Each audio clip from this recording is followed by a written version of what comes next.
Good afternoon.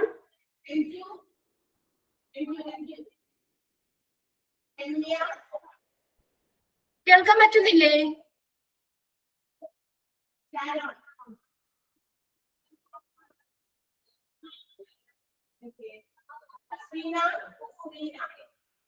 Good afternoon.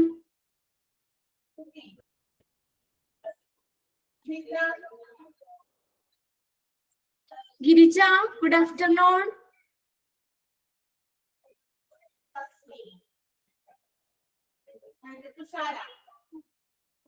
Girija. Good afternoon, ma'am. Okay, ഞാനോട്ട് എനിക്കൊരു റെസ്പോൺസും കിട്ടുന്നില്ല. ഞാൻ ഗുഡ് ആഫ്റ്റർനൂൺ പറഞ്ഞിട്ട് ആരും ഇങ്ങോട്ട് റെസ്പോണ്ട് ചെയ്യുന്നില്ല. നിങ്ങൾക്ക് വല്ല കേൾക്കാൻ പറ്റാഞ്ഞിട്ടാണോ എന്നറിയില്ലല്ലോ. ഓക്കെ, ഒരു 2 മിനിറ്റ് കൂടി നോക്കാം അല്ലേ? ഐഷ, അമ്പിളി, ഇന്നിപ്പോ നിങ്ങക്ക് ഇൻഫർമേഷൻ കിട്ടിയായിരുന്നോ ഇന്നിപ്പോ ബയോളജി ക്ലാസ് ആയിരിക്കുമെന്ന്?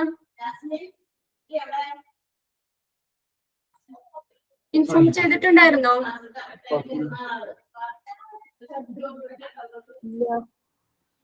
ഇല്ല.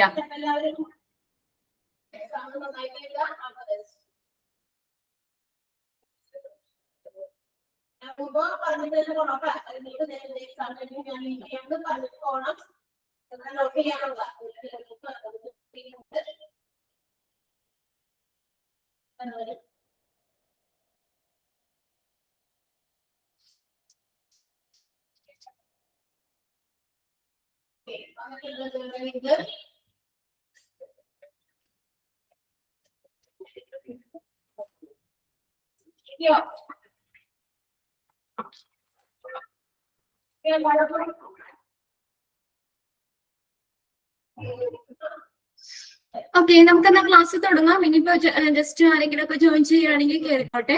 അപ്പൊ നമ്മളെന്നപ്പോ നിങ്ങൾക്കറിയാം പ്രീവിയസ് എക്സാം ക്വസ്റ്റ്യൻ പേപ്പേഴ്സ് ഒക്കെ നോക്കിക്കഴിഞ്ഞാൽ തന്നെ നമുക്ക് എന്താ ഇപ്പൊ നമ്മൾ ഇന്ന് എടുക്കുന്ന ചാപ്റ്റർ എന്ന് പറയുന്നത് ഇത് അസ്ഥിവ്യവസ്ഥയാണ്, സ്കെലറ്റൽ സിസ്റ്റം. അപ്പൊ നമുക്ക് പ്രീവിയസ് ക്വസ്റ്റ്യൻ പേപ്പേഴ്സ് നോക്കിയാൽ തന്നെ നിങ്ങൾക്ക് അറിയാം ഇത് നമുക്ക് PSC ലെവൽ എക്സാമുകളിൽ നമുക്ക് ഈ ഒരു ഭാഗം നമുക്ക് ഒഴിച്ചു നിർത്താൻ പറ്റില്ല. എങ്ങനെയായാലും ഒരു ക്വസ്റ്റ്യനെങ്കിലും ഈ ഒരു പോർഷനിൽ നിന്ന് ഉണ്ടാവും. അത്ര ഇമ്പോർട്ടൻസ് ആണ്. അപ്പൊ നമുക്ക് ഏതൊക്കെ അസ്ഥികള്, അതിന്റെ ക്ലാസിഫിക്കേഷൻ ഏതൊക്കെയാണ്, പിന്നെ അതുപോലെ തന്നെ അതിന്റെ സയന്റിഫിക് നെയിംസ്, പിന്നെ ഓരോന്നിന്റെയും നമ്പേഴ്സ്, പിന്നെ അതുപോലെ തന്നെ അതിന് വരുന്ന അസ്ഥികളെ ബാധിക്കുന്ന കുറച്ച് ഡിസീസ്, ഇതൊക്കെയാണ് നമ്മൾ ഇന്നത്തെ ക്ലാസ്സിൽ ഡിസ്കസ് ചെയ്യാൻ പോകുന്നത്. ഓക്കെ, അപ്പൊ നമുക്കറിയാം ബോൺസ്, അസ്ഥികള്. അപ്പൊ അസ്ഥി വ്യവസ്ഥ, സ്കെലിറ്റൽ സിസ്റ്റത്തെ കുറിച്ചാണ് നമ്മളിന്ന് ഡിസ്കസ് ചെയ്യുന്നത് കേട്ടോ. അസ്ഥി വ്യവസ്ഥ അല്ലെങ്കിൽ സ്കെലിറ്റൽ സിസ്റ്റം നമ്മുടെ ശരീരത്തിലെ ഏറ്റവും ഹാർഡസ്റ്റ് ആയിട്ടുള്ളത് അല്ലെ, ഏറ്റവും കട്ടിയുള്ള ഭാഗമാണ് അസ്ഥികള്. ഇംഗ്ലീഷിൽ എന്താ പറയുന്നത്? ബോൺസ് അല്ലെ. ഏറ്റവും ഹാർഡസ്റ്റ് പാർട്ടാണ് ബോൺസ്. ഈ അസ്ഥികളെ കുറിച്ചുള്ള പഠനം അറിയപ്പെടുന്നത് ഓസ്റ്റിയോളജി. ഒന്ന് നോട്ട് ചെയ്ത് വെക്കണം. അസ്ഥികളെ കുറിച്ചുള്ള പഠനം അറിയപ്പെടുന്നത് ഓസ്റ്റിയോളജി. OSTEOLOGY, osteology. ഓക്കെ, ഈ അസ്ഥികൾ നിർമ്മിക്കപ്പെട്ടിരിക്കുന്ന ചില കോശങ്ങളാണ്, അവയാണ് ഓസ്റ്റിയോബ്ലാസ്റ്റുകള്, ഓസ്റ്റിയോസൈറ്റുകള്. അപ്പൊ ഈ ഓസ്റ്റിയോബ്ലാസ്റ്റുകള് അല്ലെങ്കിൽ ഓസ്റ്റിയോസൈറ്റുകൾ എന്നീ കോശങ്ങൾ കൊണ്ടാണ് ഈ അസ്ഥികള് നിർമ്മിക്കപ്പെട്ടിരിക്കുന്നത്. അപ്പൊ ആ കോശങ്ങളൊന്ന് നോക്കണം കേട്ടോ. ഓസ്റ്റിയോബ്ലാസ്റ്റുകൾ, OSTEOBLASTS, ഓസ്റ്റിയോബ്ലാസ്റ്റും അതുപോലെ തന്നെ ഓസ്റ്റിയോസൈറ്റുകൾ. ഇനി അസ്ഥി നിർമ്മിക്കപ്പെട്ടിരിക്കുന്ന സംയുക്തങ്ങളാണ് കാൽസ്യം ഫോസ്ഫേറ്റും കാൽസ്യം കാർബണേറ്റും. കാൽസ്യം ഫോസ്ഫേറ്റും കാൽസ്യം കാർബണേറ്റും. ഈ അസ്ഥികളില് ഏറ്റവും കൂടുതൽ കാണപ്പെടുന്ന സംയുക്തം നമ്മൾ പറഞ്ഞല്ലോ, അസ്ഥികൾ നിർമ്മിക്കപ്പെട്ടിരിക്കുന്ന ഈ സംയുക്തങ്ങളാണ് കാൽസ്യം ഫോസ്ഫേറ്റും കാൽസ്യം കാർബണേറ്റും. ഇതില് അസ്ഥികളിൽ ഏറ്റവും കൂടുതൽ കാണപ്പെടുന്ന സംയുക്തമാണ് കാൽസ്യം ഫോസ്ഫേറ്റ്. അത് ചോദിക്കാം. ഏറ്റവും കൂടുതൽ കാണപ്പെടുന്നത് കാൽസ്യം ഫോസ്ഫേറ്റ് ആണ്. 85% കാൽസ്യം ഫോസ്ഫേറ്റ് ഉണ്ട്. ഓക്കെ, അസ്ഥികളിൽ ഏറ്റവും കൂടുതൽ കാണപ്പെടുന്ന സംയുക്തം കാൽസ്യം ഫോസ്ഫേറ്റ്. 85% കാൽസ്യം ഫോസ്ഫേറ്റ് ഉണ്ട്. അപ്പൊ ഇപ്പൊ ജോയിൻ ചെയ്തവർക്ക് വേണ്ടി ജസ്റ്റ് ഒന്ന് നമുക്ക് റിവൈസ് ചെയ്യാം. നമ്മുടെ ശരീരത്തില് ഏറ്റവും ഹാർഡസ്റ്റ് പാർട്ട് എന്ന് പറയുന്നത് അസ്ഥികള് അല്ലെങ്കിൽ ബോൺസ്. ഇംഗ്ലീഷിൽ ബോൺ എന്ന് പറയും, അസ്ഥികള് അല്ലെങ്കിൽ ബോൺസ് ആണ്. ഈ അസ്ഥികളെ കുറിച്ചുള്ള പഠനം അറിയപ്പെടുന്നത് ഓസ്റ്റിയോളജി. ഓസ്റ്റിയോളജി. അസ്ഥികൾ നിർമ്മിക്കപ്പെട്ടിരിക്കുന്ന സവിശേഷ കോശങ്ങളാണ് ഓസ്റ്റിയോബ്ലാസ്റ്റുകള് അല്ലെങ്കിൽ ഓസ്റ്റിയോസൈറ്റുകൾ. ഓസ്റ്റിയോബ്ലാസ്റ്റുകള്, ഓസ്റ്റിയോസൈറ്റുകൾ എന്നീ സവിശേഷ കോശങ്ങൾ കൊണ്ടാണ് ഈ ബോൺസ് നിർമ്മിക്കപ്പെട്ടിരിക്കുന്നത്. ഈ അസ്ഥികൾ നിർമ്മിക്കപ്പെട്ടിരിക്കുന്ന സംയുക്തകള് രണ്ടെണ്ണം നമ്മൾ പറഞ്ഞു, കാൽസ്യം ഫോസ്ഫേറ്റും കാൽസ്യം കാർബണേറ്റും ആണ്. അതിൽ ഏറ്റവും കൂടുതലായിട്ട് കാണപ്പെടുന്നത് കാൽസ്യം ഫോസ്ഫേറ്റ് ആണ്. 85% കാൽസ്യം ഫോസ്ഫേറ്റ് ആണ്. ഇനി അസ്ഥികളില് ഏറ്റവും കൂടുതൽ കാണപ്പെടുന്ന ലോഹമൂലകമാണ് കാൽസ്യം എന്ന് പറയുന്നത്. ഏറ്റവും കൂടുതൽ കാണപ്പെടുന്ന ലോഹമൂലകം കാൽസ്യം ആണ്. കാൽസ്യം.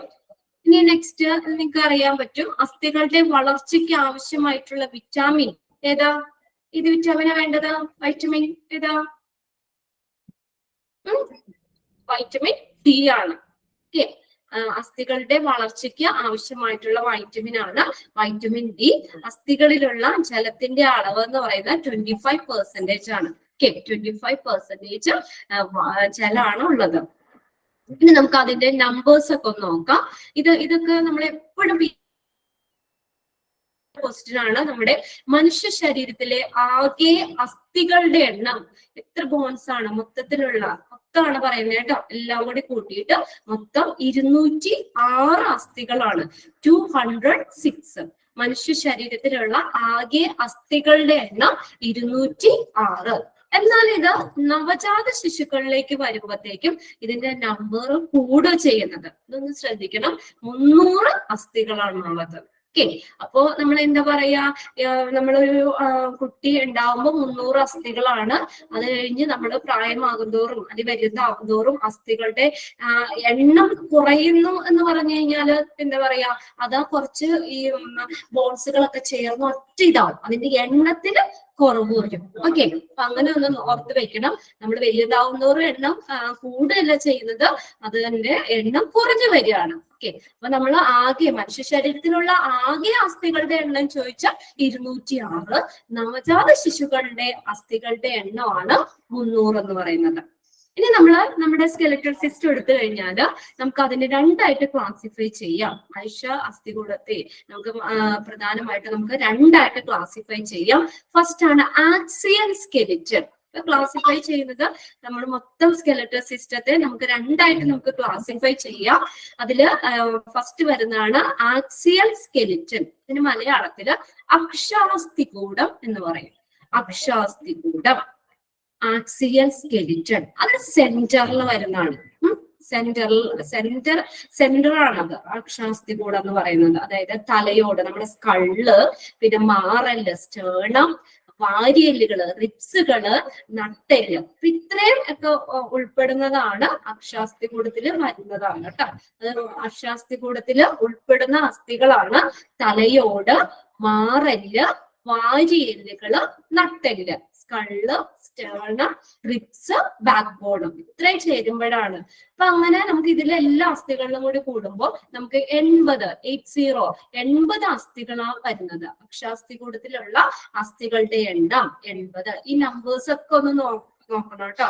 നമ്പേഴ്സ് മൊത്തത്തില് നമ്മുടെ 206 എന്ന് പറഞ്ഞു. അതിൽ അക്ഷാസ്ഥികൂടത്തില് 80 അസ്ഥികളാ വരുന്നത്.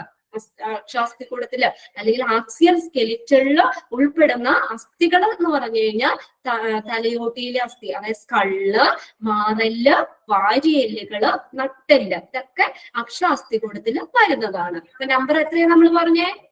എത്രയാ നമ്പർ പറഞ്ഞേ? അക്ഷാസ്ഥികൂടത്തില് അസ്ഥികളുടെ എണ്ണം 80 ആണ് കേട്ടാ. 80 ആണ്. 80 അസ്ഥികളാണ് ഉള്ളത്. ഇനി നമുക്ക് നെക്സ്റ്റ് നോക്കാം. രണ്ടാമത്തെയാണ് അനുബന്ധ അസ്ഥികൂടം. അതിനെ അനുബന്ധിച്ച് വരുന്നത്. അപ്പൊ സെന്റർ ഭാഗത്തിനാണ് നമ്മൾ പറഞ്ഞത്. സെന്റർ ആണ് ആക്സിയൽ സ്കെലിറ്റൻ. അതിനെ അനുബന്ധിച്ച് വരുന്നത് അനുബന്ധ അസ്ഥികൂടം. അതിനെയാണ് അപ്പൻഡിക്കുലാർ സ്കെലിറ്റൺ എന്ന് പറയുന്നത്. Appendicular skeleton. അപ്പൊ നമ്മുടെ സ്കെലിറ്റൽ സിസ്റ്റത്തെ നമ്മൾ രണ്ടായിട്ട് ക്ലാസിഫൈ ചെയ്തു. ഏതൊക്കെയാണ്? ആക്സിയൽ സ്കെലിറ്റണും അപ്പൻഡിക്കുലാർ സ്കെലിറ്റണും. ആക്സിയൽ സ്കെലിറ്റൺ എന്ന് പറഞ്ഞാൽ അക്ഷാസ്ഥികൂടം. അക്ഷാസ്ഥികൂടം അത് സെന്റർ ആണ്. ഇത് തലയോട്, മാറല്, വാരിയെല്ലുകൾ, നട്ടെല്ല് ഇതൊക്കെ ഉൾപ്പെടുന്നതാണ്. അതൊക്കെ വരുന്നത് അക്ഷാസ്ഥികൂടത്തിൽ ഉൾപ്പെടുന്നതാണ്. മൊത്തത്തില് 80 പോൺസ് ആ ഉള്ളത്. 880. ഇനി നെക്സ്റ്റ് നമ്മൾ അതിനെ അനുബന്ധിച്ച് വരുന്നതാണ് അനുബന്ധ അസ്ഥികൂടം. അപ്പൻഡിക്കുലാർ സ്കെലിറ്റൺ എന്ന് പറഞ്ഞു. അത് നമ്മുടെ കൈകളിലെ അസ്ഥികള്, കാലില്, തോളല്, ഇടുപ്പെല്ല് ഇതൊക്കെ വരുന്നത്. കൈകാലുകളിലെ അസ്ഥികള്, തോളല്, ഇടുപ്പെല്ല് ഇവിടെയുള്ള അസ്ഥികളൊക്കെ ചേർന്ന് വരുന്നതാണ് അപ്പൻഡിക്കുലാർ സ്കെലിറ്റൺ. അതിലുള്ള അസ്ഥികളുടെ എണ്ണം 126. ആരൊക്കെ ഇവിടെ മെസ്സേജ് ചെയ്തായിരുന്നു? കറക്റ്റ് ആണ്, 126 ആണ്. അപ്പൊ മൊത്തം ടോട്ടൽ ആഡ് ചെയ്ത് നോക്കിയേ. 126 + 80 206 അല്ലെ? 206 ആണ് മൊത്തത്തില് അസ്ഥികളുടെ എണ്ണം. അതെപ്പോഴും ചോദിക്കുന്നതാണ്. മനുഷ്യ ശരീരത്തിലെ ആകെ അസ്ഥികളുടെ എണ്ണം 206. ഓക്കെ. ആക്സിയൽ സ്കെലിറ്റത്തില് 80 അസ്ഥികളും അപ്പൻഡിക്കുലാർ സ്കെലിറ്റനില് 126 ബോൺസും ആണ് വരുന്നത്. അങ്ങനെ ആകെ ടോട്ടല് 206. ഇനി നമുക്ക് അതിനകത്ത് ഓരോന്ന് നോക്കാം. അതിനകത്ത് അക്ഷാസ്ഥികൂടം നമ്മൾ പറഞ്ഞല്ലോ 80 അസ്ഥികളാണ് ഉള്ളതെന്ന് പറഞ്ഞു. അപ്പൊ അതിനകത്ത് നമ്മൾ ഓരോന്നും അതിനകത്ത് ഫസ്റ്റ് വരുന്ന സ്കള്ള്. ഈ നമ്മുടെ തലയോട്ടിനെയാണ് സ്കൾ എന്ന് പറയുന്നത്. മസ്തിഷ്കത്തെ സുരക്ഷിതമായി വെച്ചിരിക്കുന്ന ഒരു പേടകം. അതിനെന്തെന്ന പേര്? നമ്മൾ ബ്രെയിൻ പഠിച്ചപ്പോൾ പഠിച്ചായിരുന്നു. ഏതാ ബ്രെയിൻ്റെ ക്ലാസ്സിൽ നമ്മൾ പറഞ്ഞല്ലോ? ക്രേനിയം അല്ലെ? കപാലം, ക്രേനിയം. ആ തലയോട്ടിയില് മസ്തിഷ്കത്തെ സുരക്ഷിതമായി വെച്ചിരിക്കുന്ന പേടകത്തെയാണ് കപാലം അല്ലെങ്കിൽ ക്രേനിയം എന്ന് പറയുന്നത്. അതില് 8 അസ്ഥികളാണ് വരുന്നത്. അപ്പൊ ഓരോന്നിന്റെ നമ്പേഴ്സ് ഒന്ന് നോട്ട് ചെയ്ത് വെക്കണം കേട്ടോ. ഓരോന്ന് നമ്മൾ മോളിൽ നിന്ന് തുടങ്ങുകയാണ്. അതില് അക്ഷാസ്ഥികൂടത്തില് 80 അസ്ഥികൾ ഏതൊക്കെയാണ് നമ്മൾ പറയുന്നത്. ഓക്കെ. അപ്പൊ അതിനകത്ത് തലയോട്ട് സ്കള്ളില് മസ്തിഷ്കത്തെ സുരക്ഷിതമായി വെച്ചിരിക്കുന്ന ആ ഒരു പേടകത്തെയാണ് കപാലം, ക്രേനിയം എന്ന് പറയുന്നത്. അതിലെ ആ കപാലത്തിലെ അസ്ഥികളുടെ എണ്ണം 8 ആണ്. 8 അസ്ഥികളാണ് ഉള്ളത്. ഇനി നമ്മുടെ ഫേസ്. നെക്സ്റ്റ് വരുന്നതാണ് ഫേസ്. മുഖത്തിലെ മുഖാസ്ഥികളുടെ എണ്ണം 14 ആണ്. 14 അസ്ഥികളുള്ളത്. മുഖാസ്ഥികള് 14. അപ്പൊ ടോട്ടൽ നോക്കി. അപ്പൊ നമ്മുടെ തലയോട്ടിയിലെ അസ്ഥികളുടെ എണ്ണം ചോദിച്ചാലോ മൊത്തത്തിൽ എത്ര വരും? അപ്പൊ 14 + 8 എത്രയാ? 22. അതാരാണ് 29 വെച്ചത്? നോക്കിയെന്നോടെ. നമ്മൾ പറഞ്ഞു കപാലത്തില് 8 ബോൺസ് വരുന്നത് എന്ന് പറഞ്ഞു. ഫേസില് മുഖാസ്ഥിയില് 14. അപ്പൊ ടോട്ടൽ എത്രയുണ്ട്? 22. തലയോട്ടിയിലെ ആകെ അസ്ഥികളുടെ എണ്ണം 22. അപ്പൊ നിങ്ങൾ നമ്മൾ മനസ്സിലാക്കി പഠിക്കാട്ടോ. ഏതാണ് നമ്മളോട് ക്വസ്റ്റ്യൻ ചോദിച്ചേക്കുന്നത്? നമ്മൾ ചാടി നമ്മൾ വേഗം ആൻസർ ചെയ്യരുത്. ശ്രദ്ധിച്ചു നോക്കുക.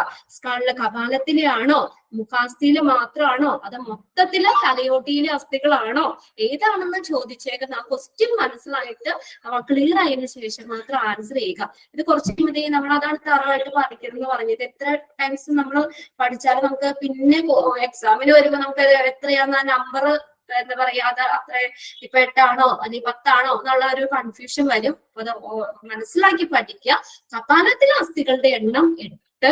പിന്നെ മുഖാസ്ഥി ഫേസില് മൊത്തം വരുമ്പോഴും 14. അതിന്റെ ടോട്ടല് നമ്മൾ തലയോട്ടിയിലെ അസ്ഥികളുടെ എണ്ണം ചോദിച്ചാൽ 22 ആണ്. ഇനി നെക്സ്റ്റ് നമുക്ക് താഴേക്ക് വരാം. നെക്ക്. നമ്മുടെ കഴുത്തിലെ അസ്ഥികള് 7 ഉള്ളത്. 7. Okay, very good. നെക്സ്റ്റ് ആണ് മാറല്, സ്റ്റേണം എന്ന് പറയും. STERNUM, sternum. മാറല്, സ്റ്റേണം അത് ഒരൊറ്റ അസ്ഥിയാണ്. ഒരൊറ്റ അസ്ഥിയായിട്ട് നിൽക്കുന്നതാണ് ഈ മാറല്. ഓക്കെ, അതില് ഒരസ്ഥി മാത്രമേ ഉള്ളൂ കേട്ടോ. ഇനി നെക്സ്റ്റ് വരുന്നത് നട്ടെല്ല്. നമ്മുടെ ബാക്ക് ബോൺ. നട്ടെല്ലില് 26 ബോൺസ് ജോയിൻ ചെയ്തേക്കിരിക്കുന്നത്. ഓക്കെ, 26 അസ്ഥികളാണുള്ളത് നട്ടെല്ലില്. ബാക്ക് ബോണില് 26. വാരിയെല്ലുകൾ, നമ്മുടെ റിബ്സുകള്, വാരിയെല്ലില് 24. അപ്പൊ അങ്ങനെ മൊത്തം നമുക്ക് 80 ബോൺസ് വരും. ഓക്കെ, ഏത് ആക്സിയൽ സ്കെലിറ്റണില് ഇവിടെ പറയാം കപാലത്തില് 8, മുഖം നമ്മുടെ ഫേസില് മുഖാസ്ഥി 14, കഴുത്തില് നെക്കില് 7, പിന്നെ മാറില് ഒരൊറ്റ അസ്ഥിയായി നിൽക്കുന്നതാണ്, ഒരു അസ്ഥിയുള്ളൂ. ഓക്കെ, നട്ടെല്ല് ബാക്ക് ബോൺ കുറേ ബോൺസ് ചേർന്നിരിക്കുന്നതാണ്, അത് 26 ആണ്, 26 ആണ്. പിന്നെ വാരിയെല്ലുകള് റിബ്സില് 24, അങ്ങനെ 18. ഇത്രയും ക്ലിയർ ആയോ? നോട്ട് ചെയ്യാൻ പറ്റില്ലേ നിങ്ങക്ക്? ഓക്കെ, ഇനി നെക്സ്റ്റ് അടുത്തിലേക്ക് വരികയാണ്. അതിന്റെ അനുബന്ധ അസ്ഥികൂടം. പിന്നെ നമ്മൾ എന്താ പറഞ്ഞേ? അപ്പെൻഡിക്കുലർ സ്കെലിറ്റൺ, അനുബന്ധ അസ്ഥികൂടം. അനുബന്ധ അസ്ഥികൂടത്തിൽ എത്ര അസ്ഥികളാണ് എന്താ പറഞ്ഞേ? സ്റ്റാർട്ടിംഗിൽ ഒന്ന് റിപ്ലൈ ചെയ്യോ? 126. Okay, very good. 126 ആണുള്ളത്. 126 അസ്ഥികളുള്ളത്. അത് നമ്മൾ പറഞ്ഞ ഷോൾഡർ, ഇവിടെ നിന്ന് തന്നെ കൊടുത്തുകൊടുക്കുന്ന കൈകൾ. ഷോൾഡറില് 4 അസ്ഥി. ഓക്കെ, ഷോൾഡറിൽ 4. നമ്മുടെ വെസ്റ്റ് സ്റ്റോണി വലയം, വെസ്റ്റില് വരുന്നത് 2. പിന്നെ കൈകളിലെ അസ്ഥി, ഹാൻഡ്സില് 60 അസ്ഥികളാണ് വരുന്നത്, 60. മിക്കതൊക്കെ നിങ്ങൾ ഒരുവിധമൊക്കെ പഠിച്ചു പോയിട്ടുണ്ടാവും. അതുകൊണ്ട് തന്നെ ഞാൻ ചോദിക്കുമ്പോൾ തന്നെ വേഗം മെസ്സേജ് ചെയ്ത് റിപ്ലൈ തരുന്നുണ്ട്. ഇപ്പൊ പഠിച്ചവർക്ക് വീണ്ടും നമുക്കൊന്ന് ഒരു റിവിഷനായിട്ട് നിങ്ങൾ എടുക്കുക കേട്ടോ. നിങ്ങൾക്ക് പഠിച്ചതോടുകൂടി ഒന്ന് ഓർത്തെടുക്കാനും നിങ്ങൾക്ക് എത്രമാത്രം അതിന് ആൻസർ ചെയ്യാൻ പറ്റും എന്നുള്ളതൊന്ന് നമുക്കൊന്ന് മനസ്സിലാക്കാനും ഒക്കെ കഴിയും. കൈകളിലെ അസ്ഥികള് 60 ആണുള്ളത്. കാലില് ഇതുപോലെ തന്നെ 60. കൈയിന്റെ സെയിം, കാലിലും സെയിം തന്നെയാണ് 60. അപ്പൊ അങ്ങനെ മൊത്തത്തില് 126 ആണ് വരുന്നത് കേട്ടോ. അനുബന്ധ അസ്ഥികൂടത്തില് 126. നമ്മൾ ഷോൾഡറില് 4, വെസ്റ്റ് 2, കൈകളില് ഹാൻഡ്സില് 60, അതുപോലെ തന്നെ സെയിം ലെഗ്സിലും 60. അങ്ങനെ 126 ആണ്. ഇനി നമ്മളപ്പോ പറഞ്ഞു നവജാത ശിശുക്കളില് 300 ആന്ന് പറഞ്ഞു, 300 അസ്ഥിയാണുള്ളത്. അപ്പൊ ആ ഒരു കുട്ടി വളർന്നു വരുമ്പോഴത്തേക്കും എന്ത് ചെയ്യുന്നു? അസ്ഥികളുടെ എണ്ണം കുറഞ്ഞ വരുന്നത് കേട്ടോ. അസ്ഥികളുടെ എണ്ണം കുറയുന്നു. ഇനി അതിനകത്ത് ഇപ്പൊ നമ്മൾ പറഞ്ഞ ടോട്ടല് 206-ല് അതിലെ ഏറ്റവും മനുഷ്യ ശരീരത്തിലുള്ള ഏറ്റവും വലിയ അസ്ഥി, ഇതും ചോദിച്ചിട്ടുണ്ട് എക്സാമിന്. ഫീമർ ആണ്, FEMUR. അതെവിടെ കാണുന്നതാ? എവിടെയുള്ള അസ്ഥിക്ക പറയുന്നത് ഫീമർ എന്ന് പറയുന്നത്? എവിടെയുള്ളതാ? തുട. Okay, very good. തുടയില് ഉള്ള കാണപ്പെടുന്ന അസ്ഥി. ഫീമറിന്റെ ശരാശരി നീളം എന്ന് പറഞ്ഞാൽ 50 സെന്റിമീറ്റർ ആയിരിക്കും. ഒരു 50 അവരുടെ ആ ഹൈറ്റിനനുസരിച്ച് കേട്ടോ. ഏകദേശം ഒരു 50 സെന്റിമീറ്ററോളം വരും. ഏറ്റവും നീളം കൂടിയതാണ് കേട്ടോ. ഏറ്റവും മനുഷ്യ ശരീരത്തിലെ ഏറ്റവും നീളം കൂടിയ അസ്ഥി, അത് ഏറ്റവും വലിയ അസ്ഥിയാണ് തുടയില്. ഏറ്റവും വലിയ അസ്ഥി ഫീമർ, തുടയില് കാണപ്പെടുന്ന അവസ്ഥയാണ്. ഇനി അടുത്ത അപ്പൊ തന്നെ നമുക്ക് പറയാം മനുഷ്യരിലെ ഏറ്റവും ചെറുത് ഏതാ? ഏറ്റവും ചെറിയ അസ്ഥി, the smallest born in the human body, ഇതാണ് സ്റ്റേപ്പിസ്. ഇതെവിടെ കാണുന്നതാ സ്റ്റേപ്പിസ്? ചെവിയില് അല്ലെ? ചെവിയില് കാണപ്പെടുന്ന 3 അസ്ഥി ശൃംഖലകളാണ് മാലിയസ്, ഇൻകസ്, സ്റ്റേപ്പിസ്. അതിൽ ഏറ്റവും സ്മോളസ്റ്റ് ബോൺ ഇൻ യുവർ ഇയറിലുള്ള ഏറ്റവും ചെറിയ ബോണാണ് ഇത് സ്റ്റേപ്പിസ്. വലുതും കിട്ടി, ചെറുതും കിട്ടി. മനുഷ്യശരീരത്തിലുള്ള ഏറ്റവും വലിയ അസ്ഥിയാണ് ഫീമർ എന്ന് പറയുന്നത്. ഏറ്റവും ചെറുതാണ് ചെവിയിൽ കാണപ്പെടുന്ന സ്റ്റേപ്പിസ്. ചെവിയിലെ അസ്ഥി. ഇത് ചെവിയിലെ ഇതിനകത്ത് കാണപ്പെടുന്നതാ? ഇന്റേണൽ ആണോ, എക്സ്റ്റേണൽ ആണോ, മിഡിൽ ഇയറിലാണോ? ഇവിടെയോ? മധ്യകർണത്തിൽ കേട്ടോ, മിഡിൽ ഇയറിലാണ് കാണപ്പെടുന്നത്. മാലിയസ്, ഇൻകസ്, സ്റ്റേപ്പിസ്, ഈ 3 അസ്ഥി ശൃംഖലകള് ചെവിയില് മധ്യകർണത്തിൽ കാണപ്പെടുന്നു. അതിൽ ഏറ്റവും ചെറിയ അസ്ഥിയാണ് സ്റ്റേപ്പിസ്. ഇനി നമുക്ക് നെക്സ്റ്റ് നമ്മുടെ ഫേസിൽ നമ്മൾ പറഞ്ഞല്ലോ, നമ്മുടെ തലയോട്ടിയിലെ അസ്ഥികളില് ചലന സ്വാതന്ത്ര്യമുള്ള ഏക അസ്ഥിയാണ് മാൻഡിബിൾ എന്ന് പറയുന്നത്. അതെവിടെയാ? ഈ കീഴ്ത്താടി. നമുക്ക് ഇങ്ങനെ സംസാരിക്കാൻ പറ്റുന്നത്, നമ്മുടെ താടിയല്ലുകള് ഇങ്ങനെ അനങ്ങുന്നില്ലേ? ലോവർ ജോ അല്ലെ? തലയോട്ടിയിലെ അസ്ഥികളില് ചലന സ്വാതന്ത്ര്യമുള്ള ഏക അസ്ഥിയാണ് കീഴ്ത്താടിയല്, ലോവർ ജോയില് വരുന്നത്. അതില് സയന്റിഫിക് നെയിം നമുക്ക് പറയുന്നത് മാൻഡിബിൾ എന്നാണ്. MANDIBLE, mandible. ഇനി next horizontal bone, collar bone, little key. ഇത് 3 പ്രെഗ്നൻസി പോലെ പറഞ്ഞേക്കുന്നതാണ്. Horizontal bone, collar bone, little little key എന്നീ പേരുകളിൽ അറിയപ്പെടുന്ന അസ്ഥിയാണ് ക്ലാവിക്കിൾ. ഒന്ന് നോട്ട് ചെയ്യണം, ക്ലാവിക്കിൾ. അത് ഷോൾഡറിൽ കാണപ്പെടുന്നതാണ്. Horizontal bone, collar bone, little key എന്നീ പേരുകളിൽ അറിയപ്പെടുന്ന അസ്ഥിയാണ് ക്ലാവിക്കിൾ. ഓക്കെ, ഇനി നെക്സ്റ്റ് നമ്മുടെ ബാക്ക് ബോണിന്റെ കാര്യം നമ്മൾ പറഞ്ഞല്ലോ. എത്ര ബോൺസ് ഉണ്ടെന്നാ പറഞ്ഞേ? ബാക്ക് ബോൺസ് എത്ര ബോൺസ് ജോയിൻ ചെയ്തേക്കുന്നയാ? 26 അല്ലെ? നട്ടെല്ല് നിർമ്മിതമായിരിക്കുന്ന ബോൺസ്, കാർട്ടിലേജ് ബോൺസ് 26 ആണ്, 26 നവജാത ശിശുവിന്റെ നട്ടെല്ലിലെ കശേരുക്കളുടെ എണ്ണം 33 ആണ് കേട്ടോ. 33 ആണ്. അത് പിന്നീട് 26 ആയി മാറുന്നത്. എന്നിട്ട് നമ്മൾ പറഞ്ഞല്ലോ 206 നമ്മൾ നവജാത ശിശുക്കളിൽ 300 ആണ്, അത് 206 ആയി മാറും. ഇതുപോലെ തന്നെ ഇപ്പൊ ബാക്ക് ബോണിലും അതുപോലെ ചെറിയ വ്യത്യാസം വരും. 33 എന്നുള്ളത് നമ്മള് എത്രയായി 26 ആയി മാറും കേട്ടോ. 26 അതിനകത്ത് ഇപ്പൊ നമ്മൾ പറഞ്ഞല്ലോ 26 ആണെന്ന് പറഞ്ഞല്ലോ. നട്ടെല്ലിലുള്ള ബോൺസ് 26 ബോൺസ് ജോയിൻ ചെയ്തിട്ടാണ് ബാക്ക് ബോണ് വെച്ചേക്കുന്നത്. അതില് ഏറ്റവും ആദ്യത്തെ ഏറ്റവും ഫസ്റ്റ് വരുന്ന ആ സ്കള്ളിനോട് ചേർന്ന് വരുന്നത്, ഈ തലയെ താങ്ങി നിർത്തുന്നത് അതാണ് അറ്റ്ലസ് എന്ന് പറയുന്നത്. അതിൽ ഫസ്റ്റത്തെയാണ് അറ്റ്ലസ്, ATLAS.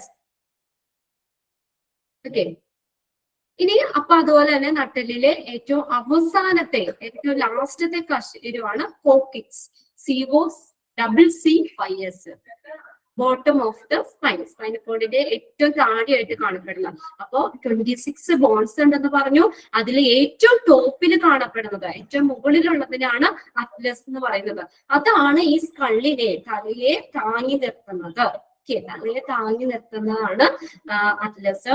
അതിന്റെ ഏറ്റവും താഴെയായിട്ട് കാണപ്പെടുന്ന ഈ അതാണ് കോക്കിക്സ് എന്ന് പറയുന്നത്, COCCS. പിന്നെ നമുക്ക് ഇതിന്റെ ഇതുപോലെ തന്നെ ഓരോ അസ്ഥികളും അതിന്റെ സയന്റിഫിക് നെയിംസ് അല്ലെങ്കിൽ ഇംഗ്ലീഷ് നെയിംസ് ആണ്. ഓരോന്നും ഇതുപോലെ തന്നെ നമുക്ക് മോളിനൊടുങ്ങി ഇങ്ങനെ പറഞ്ഞു പോകാം. അതിന്റെ ഓരോന്നിന്റെ പേരുകളാണ് കേട്ടോ. അപ്പൊ ഇതും ഇതുപോലെ എക്സാമിന് ചോദിക്കാറുണ്ട്. അത് എവിടെ കാണപ്പെടുന്ന അസ്ഥിയാണ്, അതിന്റെ സയന്റിഫിക് നെയിം എന്താണ് എന്നൊക്കെ ചോദിക്കും. അസ്ഥികള് അതിനകത്ത് തോളില് ഷോൾഡറിലെ അസ്ഥികൾക്കാണ് സ്കാപ്പുല, ക്ലാവിക്കിൾ എന്ന് പറയുന്നത്. Scapula, SCAPULA, scapula, clavicle, CLAVICL. അത് രണ്ടും തോളില് കാണപ്പെടുന്നതാണ്. ഓക്കെ, തോളിലെ അസ്ഥികളാണ് സ്കാപ്പുലയും ക്ലാവിക്കിളും. നെക്സ്റ്റ് നമ്മൾ പറഞ്ഞു മാറല്, ചെസ്റ്റിന്റെ സെന്ററിലായിട്ട് കാണപ്പെടുന്ന ഒരു ഒറ്റ അസ്ഥിയായിട്ട് നിൽക്കുന്ന ഏക അസ്ഥിയാണ്. അത് ഇതാണ്. അതിന് വേറെ ജോൺസോ അല്ലെങ്കിൽ അങ്ങനെ കുറെ അസ്ഥികളൊന്നും ചേർന്നിട്ടില്ല. ഒരൊറ്റ അസ്ഥിയായിട്ട് നിൽക്കുന്ന മനുഷ്യശരീരത്തിലെ ഏക അസ്ഥിയാണ് മാറല്. അതിന് നമ്മൾ സ്റ്റേണം എന്ന് പറഞ്ഞു. Sternum, STERNUM, sternum. അതൊരൊറ്റ അസ്ഥിയായിട്ട് നിൽക്കുന്നതാണ്. അത് നോട്ട് ചെയ്യണേ. തോളിലെ അസ്ഥികളെ രണ്ടെണ്ണം നമ്മൾ പറഞ്ഞു, സ്കാപ്പുലയും ക്ലാവിക്കിളും പറഞ്ഞു. Scapula and clavicle. ഇനി മാറലിലെ സ്റ്റേണം, മാറലില് പറയുന്നതാണ് സ്റ്റേണം എന്ന് പറയുന്നത്. ഓക്കെ, മാറലിലെ അസ്ഥിയാണ് സ്റ്റേണം. ഇനി റിബ്സ്, വാരിയല്, വാരിയലിലെ അസ്ഥികള് ഇംഗ്ലീഷിൽ നിന്ന് റിബാണ്, വാരിയല്, റിബ്സ്. ഇനി അടുത്ത കീഴ്ത്താടിയല്ല, താടിയല്ല, ഓവർചോവിലുള്ള അസ്ഥിനാണ് നമ്മൾ പറഞ്ഞായിരുന്നു മാൻഡിബിൾ. പറഞ്ഞല്ലോ, അതിന്റെ ഒരു പ്രത്യേകത പറഞ്ഞല്ലോ. സ്കള്ളില്, തലയൊട്ടിയില് നമുക്ക് ചലന സ്വാതന്ത്ര്യമുള്ള ഏക അസ്ഥിയാണ് ഈ മാൻഡിബിൾ എന്ന് പറയുന്നത്. കീഴ്ത്താടിയില്, ലോവർ ജോയില് കാണപ്പെടുന്ന അസ്ഥിയാണ് മാൻഡിബിൾ. മാൻഡിബിൾ. ഇനി അപ്പൊ അതിന്റെ മോളിലുള്ളത് മാക്സിമം, അതാണെന്ന് ഓർക്കുക. മോളില് വരുന്നത് മാക്സില.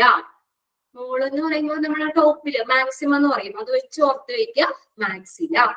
അപ്പൊ താഴെയുള്ളത് മാൻഡിബിളും മുകളിൽ കാണപ്പെടുന്നത് മാക്സിലയാണ്. കീഴ്ത്താടിയലിന് മാൻഡിബിൾ എന്ന് പറയുന്നു. മേൽത്താടി, മുകളിലുള്ളതിനെയാണ് നമ്മള് മേൽത്താടിയലിനെയാണ് മാക്സില എന്ന് പറയുന്നത്. MAXILLA, maxilla. ചെവിയില് നമ്മൾ ഓൾറെഡി പറഞ്ഞല്ലോ. ചെവിയിൽ കാണപ്പെടുന്ന 3 അസ്ഥികളാണ് malleus, incus, stapes. Malleus, incus, stapes. MALLENEUS, malleus, incus INCUS, stapes STAPS. Okay, 3 അതിലെ ഏറ്റവും ചെറിയ അസ്ഥിയാണ് സ്റ്റേപ്പീസ് എന്ന് പറയുന്നത്. ഏറ്റവും ശരീരത്തിലെ ഏറ്റവും ചെറിയ അസ്ഥിയാണ് സ്റ്റേപ്പീസ്. ഇനി നെക്സ്റ്റ് വരുന്നത് തൊണ്ട. തൊണ്ടയിൽ കാണപ്പെടുന്ന അസ്ഥിക്ക് പറയുന്ന ഹയോയിഡ് എന്നാണ്. ഹയോയിഡ് എവിടെ കാണപ്പെടുന്ന അസ്ഥിയാണ്, അല്ലെങ്കിൽ തൊണ്ടയിൽ കാണപ്പെടുന്ന അസ്ഥിക്ക് പറയുന്ന പേര് ഹയോയിഡ്. HYOID, hyoid. ഇനി അടുത്തത് നമ്മുടെ കയ്യില് അപ്പർ ആമില് കാണപ്പെടുന്ന ഭുജാസ്ഥി, കയ്യിൽ കാണപ്പെടുന്ന അസ്ഥിയാണ് ഹ്യൂമറസ്. HUMERUS, humorous. ഹ്യൂമറസ് എന്ന് പറഞ്ഞാൽ ഭുജാസ്ഥി, കൈകളിൽ കാണപ്പെടുന്ന അപ്പർ ആമില് അസ്ഥിയാണ് ഹ്യൂമറസ് എന്ന് പറയുന്നത്. പിന്നെ അതുപോലെ തന്നെ ഫോറാം, കണ്ണങ്കൈയില് ഉള്ള അസ്ഥിയാണ് റേഡിയസ് അൾന. 2 വരുന്നുണ്ട്, റേഡിയസും ulna. Radius ulna, RADIUS, ulna, ULNA. കണ്ണങ്കൈയിലെ ഫോർ ആമിലെ അപ്പർ ആമിലെ അസ്ഥിക്ക് പറയുന്നതാണ് ഹ്യൂമറസ് എന്നും, ഫോർ ആമിലെ അസ്ഥിയാണ് റേഡിയസും അൾന, റേഡിയസ് അൾന. ഇനി കയ്യിലെ പുഴ, നമ്മുടെ കൈപ്പുഴയിൽ കാണപ്പെടുന്ന അസ്ഥി, അതിനാണ് കാർപ്പൽസ് എന്ന് പറയുന്നത്. കാർപ്പൽസ്, CARPALS, ക്രിസ്റ്റൽ അല്ലെങ്കിൽ കൈപ്പുഴ, കൈപ്പുഴയിൽ കാണപ്പെടുന്ന അസ്ഥിയാണ് കാർപ്പൽസ്. കാർപ്പൽസ്. നെക്സ്റ്റ് കൈപ്പത്തിയില്, നമ്മുടെ കൈയുടെ പത്തിയില് കാണപ്പെടുന്ന അസ്ഥി, അതിനാണ് മെറ്റാകാർപ്പൽസ് എന്ന് പറയുന്നത്. മെറ്റാകാർപ്പൽസ്, അത് റിലേറ്റ് ചെയ്ത് പഠിക്കാം. കൈപ്പുഴയിലെ അസ്ഥിനാണ് കാർപ്പൽസ് എന്ന് പറയുന്നത്, കൈപ്പത്തിയിലെ അസ്ഥികൾക്കാണ് മെറ്റാകാർപ്പൽസ് എന്ന് പറയുന്നത്. കൈപ്പത്തിയില് മാത്രം കേട്ടോ. അതിന് ഇനി അടുത്തത് കൈവിരലുകള്. കൈവിരലുകളെ അസ്ഥികളെയാണ് ഫലാഞ്ചസ് എന്ന് പറയുന്നത്. PHALANGES, phalanges. കൈവിരലുകളിലെ അസ്ഥികൾ, ഈ ഇങ്ങനെ കാണപ്പെടുന്ന ഈ വിരലുകളിലുള്ള അസ്ഥികൾ, കൈവിരലിലെ അസ്ഥികളെയാണ് ഫലാഞ്ചസ് എന്ന് പറയുന്നത്. ഓക്കെ, അത്രയും ഒന്നുകൂടെ നോക്കി നിങ്ങൾ. തോളിലെ അസ്ഥികള് സ്കാപ്പുല, ക്ലാവിക്കിള്. മാറല് അല്ല അസ്ഥിന് പറയുന്നതാണ് സ്റ്റേർണം. വാരിയെല്ലിലെ അസ്ഥികൾക്ക് പറയുന്നതാണ് ribs. കീഴ്ത്താടിയെല്ല് അല്ലാണ് മാൻറ്റിബിൾ. Upper ജോയില് മേൽത്താടിയെല്ലിനെയാണ് maxilla. ചെവിയിലെ അസ്ഥികള് malleus, incus, stapes. തൊണ്ടയിലെ അസ്ഥിനെയാണ് hyoid എന്ന് പറയുന്നത്. ഭുജാസ്ഥി, അപ്പർ ആമിലുള്ള അസ്ഥിയാണ് ഹ്യൂമറസ്. കണ്ണങ്കൈയിലെ അസ്ഥി, ഫോർ ആമിലെ റേഡിയസ് അൾന. കൈക്കുഴയിലെ അസ്ഥികള്, അതിനാണ് കാർപ്പൽസ്. കൈപ്പത്തിയിലെ അസ്ഥികളാണ് മെറ്റാകാർപ്പൽസ്. ഇനി കൈവിരലുകളെ അസ്ഥിയാണ് ഫലാഞ്ചസ് എന്ന് പറയുന്നത്. ഫലാഞ്ചസ്. ഇനി നമുക്ക് നോക്കാം തുടയോട് ഇങ്ങനെ അങ്ങോട്ട് പോകാം. നമുക്ക് തുടയല്ല് നമ്മൾ പറഞ്ഞല്ലോ ഏറ്റവും വലുതാണ് ഫീമർ ആണ്. ഫീമർ. ഇനി കാൽമുട്ട്. തുട കഴിഞ്ഞ് നേരെ കാലിന്റെ മുട്ടിലേക്ക് വരാം. കാൽമുട്ടിലെ അസ്ഥിനാണ് പച്ചല്ല എന്ന് പറയുന്നത്. PATELL, പച്ചല്ല.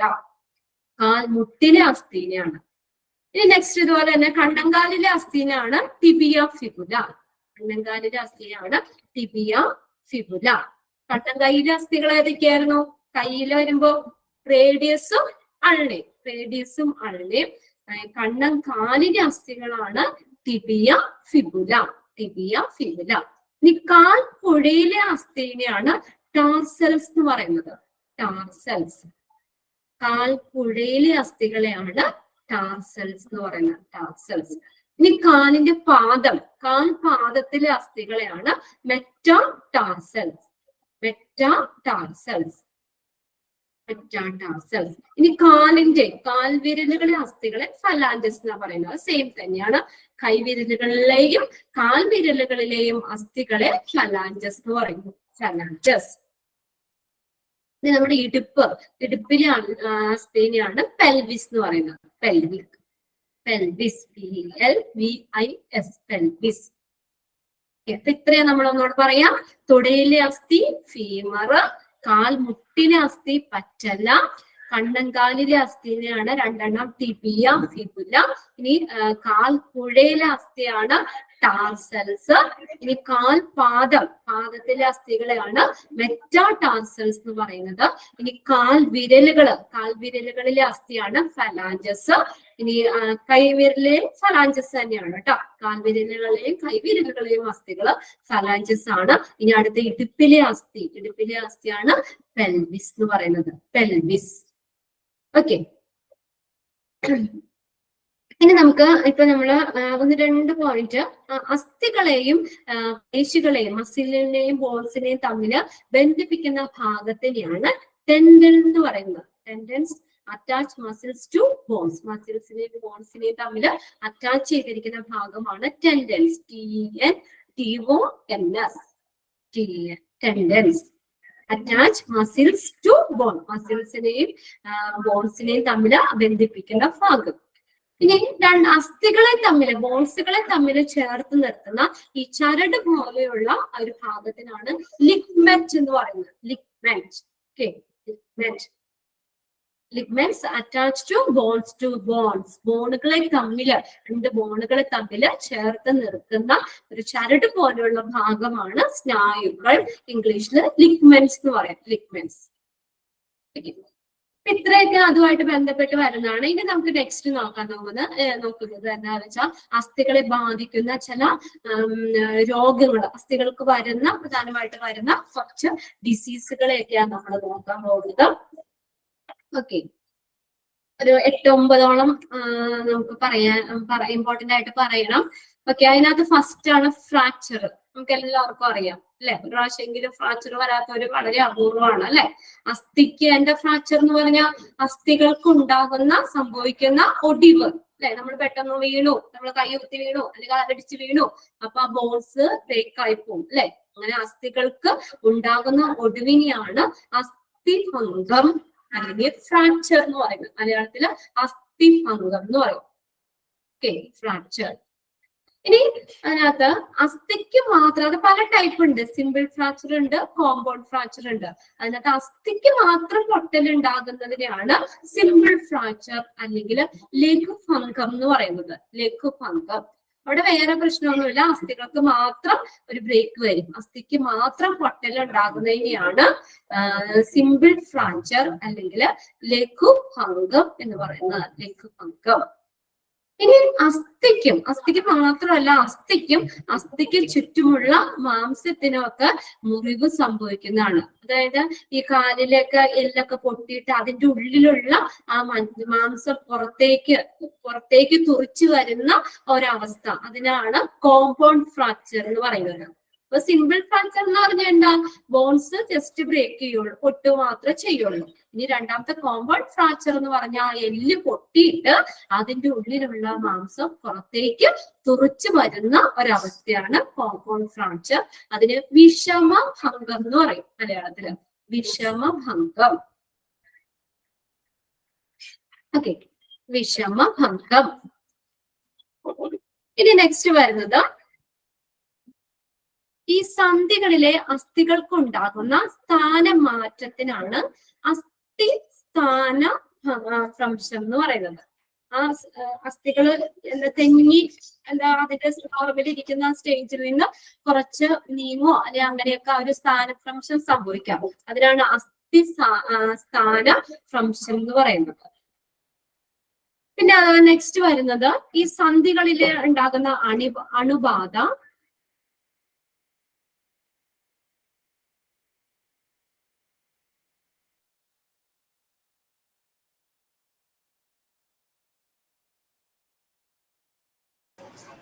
നെക്സ്റ്റ് സന്ധികളിൽ ഉണ്ടാകുന്ന അണുബാധ, അതുപോലെ തന്നെ ചെറിയ ചെറിയ പരിക്കുകള് അല്ലെങ്കിൽ ഏജിലാകുമ്പോൾ പ്രായാധിക്യം എന്നിവയൊക്കെ കാരണം ഈ തരുണാസ്ഥി വലയത്തിന് ഉണ്ടാകുന്ന, തരുണാസ്ഥി എന്ന് പറഞ്ഞാൽ കാർട്ടിലേജ്, തരുണാസ്ഥി വലയത്തിൽ ഉണ്ടാകുന്ന ഈ ഒരു തകരാറിനെയാണ് സന്ധിവാതം അല്ലെങ്കിൽ റുമാറ്റിക് ആർത്രൈറ്റിസ് എന്ന് പറയുന്നത്.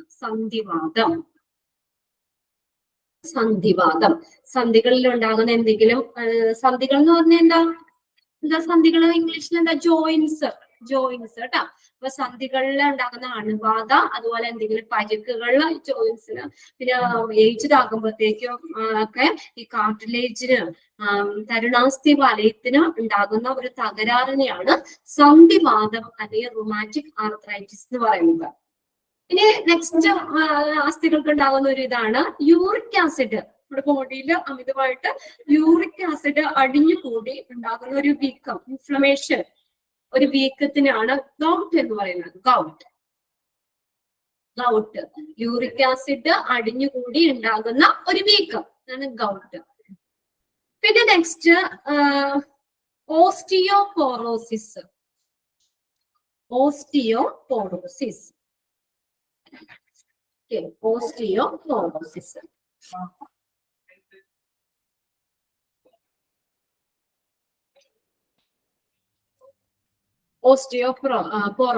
ഓസ്റ്റിയോപോറോസിസ് എന്ന് പറഞ്ഞാൽ എല്ലുകൾക്ക് ഉണ്ടാകുന്ന സുഷിരങ്ങള്. ഓക്കെ, എല്ലുകൾക്കുണ്ടാകുന്ന ഈ സുഷിരങ്ങള്, ചെറിയ ചെറിയ ഹോൾസുകൾ, ബലം കുറവും ഇതൊക്കെ മൂലം ഒക്കെ എല്ലുകൾക്ക് ഉണ്ടാകുന്ന സുഷിരങ്ങളെയാണ് ഓസ്റ്റിയോപോറോസിസ് എന്ന് പറയുന്നത്. ഓസ്റ്റിയോപോറോസിസ്. ഇനി നെക്സ്റ്റ് ആണ് ഓസ്റ്റിയോ ആർത്രൈറ്റിസ്. അത് എല്ലുകൾക്ക് ഉണ്ടാകുന്ന തേയ്മാനം. ഇപ്പൊ മിക്ക ആളുകൾക്കും ഉള്ളൊരു രോഗമാണ് തേയ്മാനം എന്ന് പറയുന്നത്. അതിപ്പോ നമ്മുടെ ഏജ്ഡ് ആകുമ്പോഴും, പിന്നെ നമ്മൾ കഠിനമായി ഒരുപാട് ജോലിയും ഇതൊക്കെ ചെയ്യുന്ന ആളുകൾക്കൊക്കെ പ്രായമാകുമ്പോഴത്തേക്കും എല്ലുകൾക്ക് തേയ്മാനം വരാന്ന് പറയും.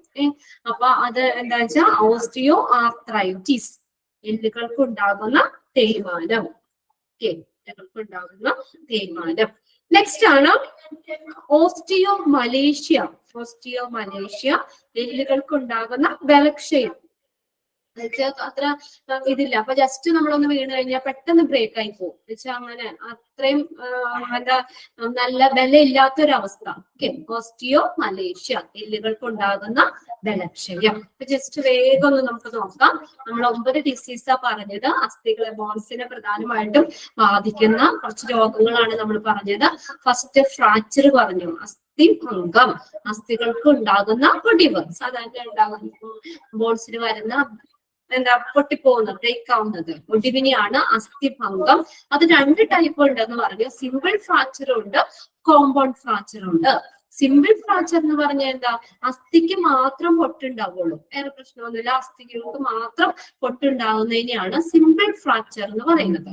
എന്നാൽ കോമ്പൗണ്ട് ഫ്രാക്ചർ എന്ന് പറഞ്ഞാൽ നമ്മൾ അസ്ഥികൾ ഓൾറെഡി പൊട്ടും, എന്നിട്ട് അപ്പൊ ആ പൊട്ടിയ അസ്ഥികളുടെ ഉള്ളിൽ നിന്ന് മാംസം പുറത്തേക്ക് തുറിച്ചു വരുന്ന ഒരു അവസ്ഥ. അതിനാണ് കോമ്പൗണ്ട് ഫ്രാക്ചർ. ഇനി നെക്സ്റ്റ് നമ്മൾ പറഞ്ഞത് സന്ധികളിലെ അസ്ഥികൾക്ക് ഉണ്ടാകുന്ന സ്ഥാനമാറ്റത്തിനാണ് സ്ഥാനഭ്രംശം എന്ന് പറയുന്നത്. സ്ഥാനഭ്രംശം.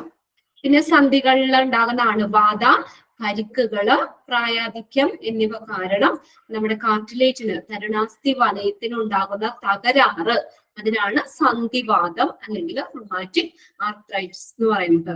ഓക്കെ. പിന്നെ നെക്സ്റ്റ് പറഞ്ഞത് യൂറിക് ആസിഡ്. നമ്മുടെ ബോഡിയിൽ യൂറിക് ആസിഡ് ഇങ്ങനെ അമിതമായിട്ട് അടിഞ്ഞുകൂടി ഉണ്ടാകുന്ന ഒരു വീക്കം, അതിനാണ് ഗൗട്ട്. പിന്നെ വരുന്നത് നമ്മൾ പറഞ്ഞത്, നമ്മള് ജോയിൻസ് പറയുമ്പോൾ ബാക്കിയത്തെ പറയാട്ടോ അവിടെ. പിന്നെ നെക്സ്റ്റ് നമ്മൾ പറഞ്ഞത് ഏതാണ്, ഓസ്റ്റിയോപോറോസിസ് എന്ന് വെച്ചാൽ എല്ലുകൾക്ക് ഉണ്ടാകുന്ന സുഷിരങ്ങൾ. അത് മാറിപ്പോരുത് കേട്ടോ, അത് 3. ഓസ്റ്റിയോപോറോസിസ് എന്ന് പറഞ്ഞാൽ എല്ലുകൾക്ക് ഉണ്ടാകുന്ന സുഷിരമാണ് ഓസ്റ്റിയോപോറോസിസ്. ഓസ്റ്റിയോ ആർത്രൈറ്റിസ് എന്ന് പറഞ്ഞാൽ എല്ലുകൾക്ക് ഉണ്ടാകുന്ന തേയ്മാനത്തിനെയാണ്, എല്ലുകൾക്ക് ഉണ്ടാകുന്ന തേയ്മാനം. ഓസ്റ്റിയോമലേഷ്യ എന്ന് പറയുന്നത് എല്ലുകൾക്ക് ഉണ്ടാകുന്ന ബലക്ഷയം. ഓക്കെ. അപ്പൊ അത്രയൊക്കെയാണ് നമ്മള് അസ്ഥികള്, ബോൺസിനെ കുറിച്ച് പഠിക്കാനുള്ളത്. അപ്പൊ അതിനകത്ത് ഏതൊക്കെയാണ് ബോൺസുകള്, അതിനകത്ത് ആക്സിയൽ സ്കെലിറ്റനിൽ വരുന്നത്, അപ്പൻഡിക് സ്കെലിറ്റനിൽ വരുന്നത് ഏതൊക്കെയാണ്, അതിന്റെ നമ്പേഴ്സ്, ടോട്ടൽ എത്രയുണ്ട്, നവജാത ശിശുക്കളിലെ അസ്ഥികളിലെ എണ്ണം, ഇതൊക്കെ നമ്മൾ പറഞ്ഞു. പിന്നെ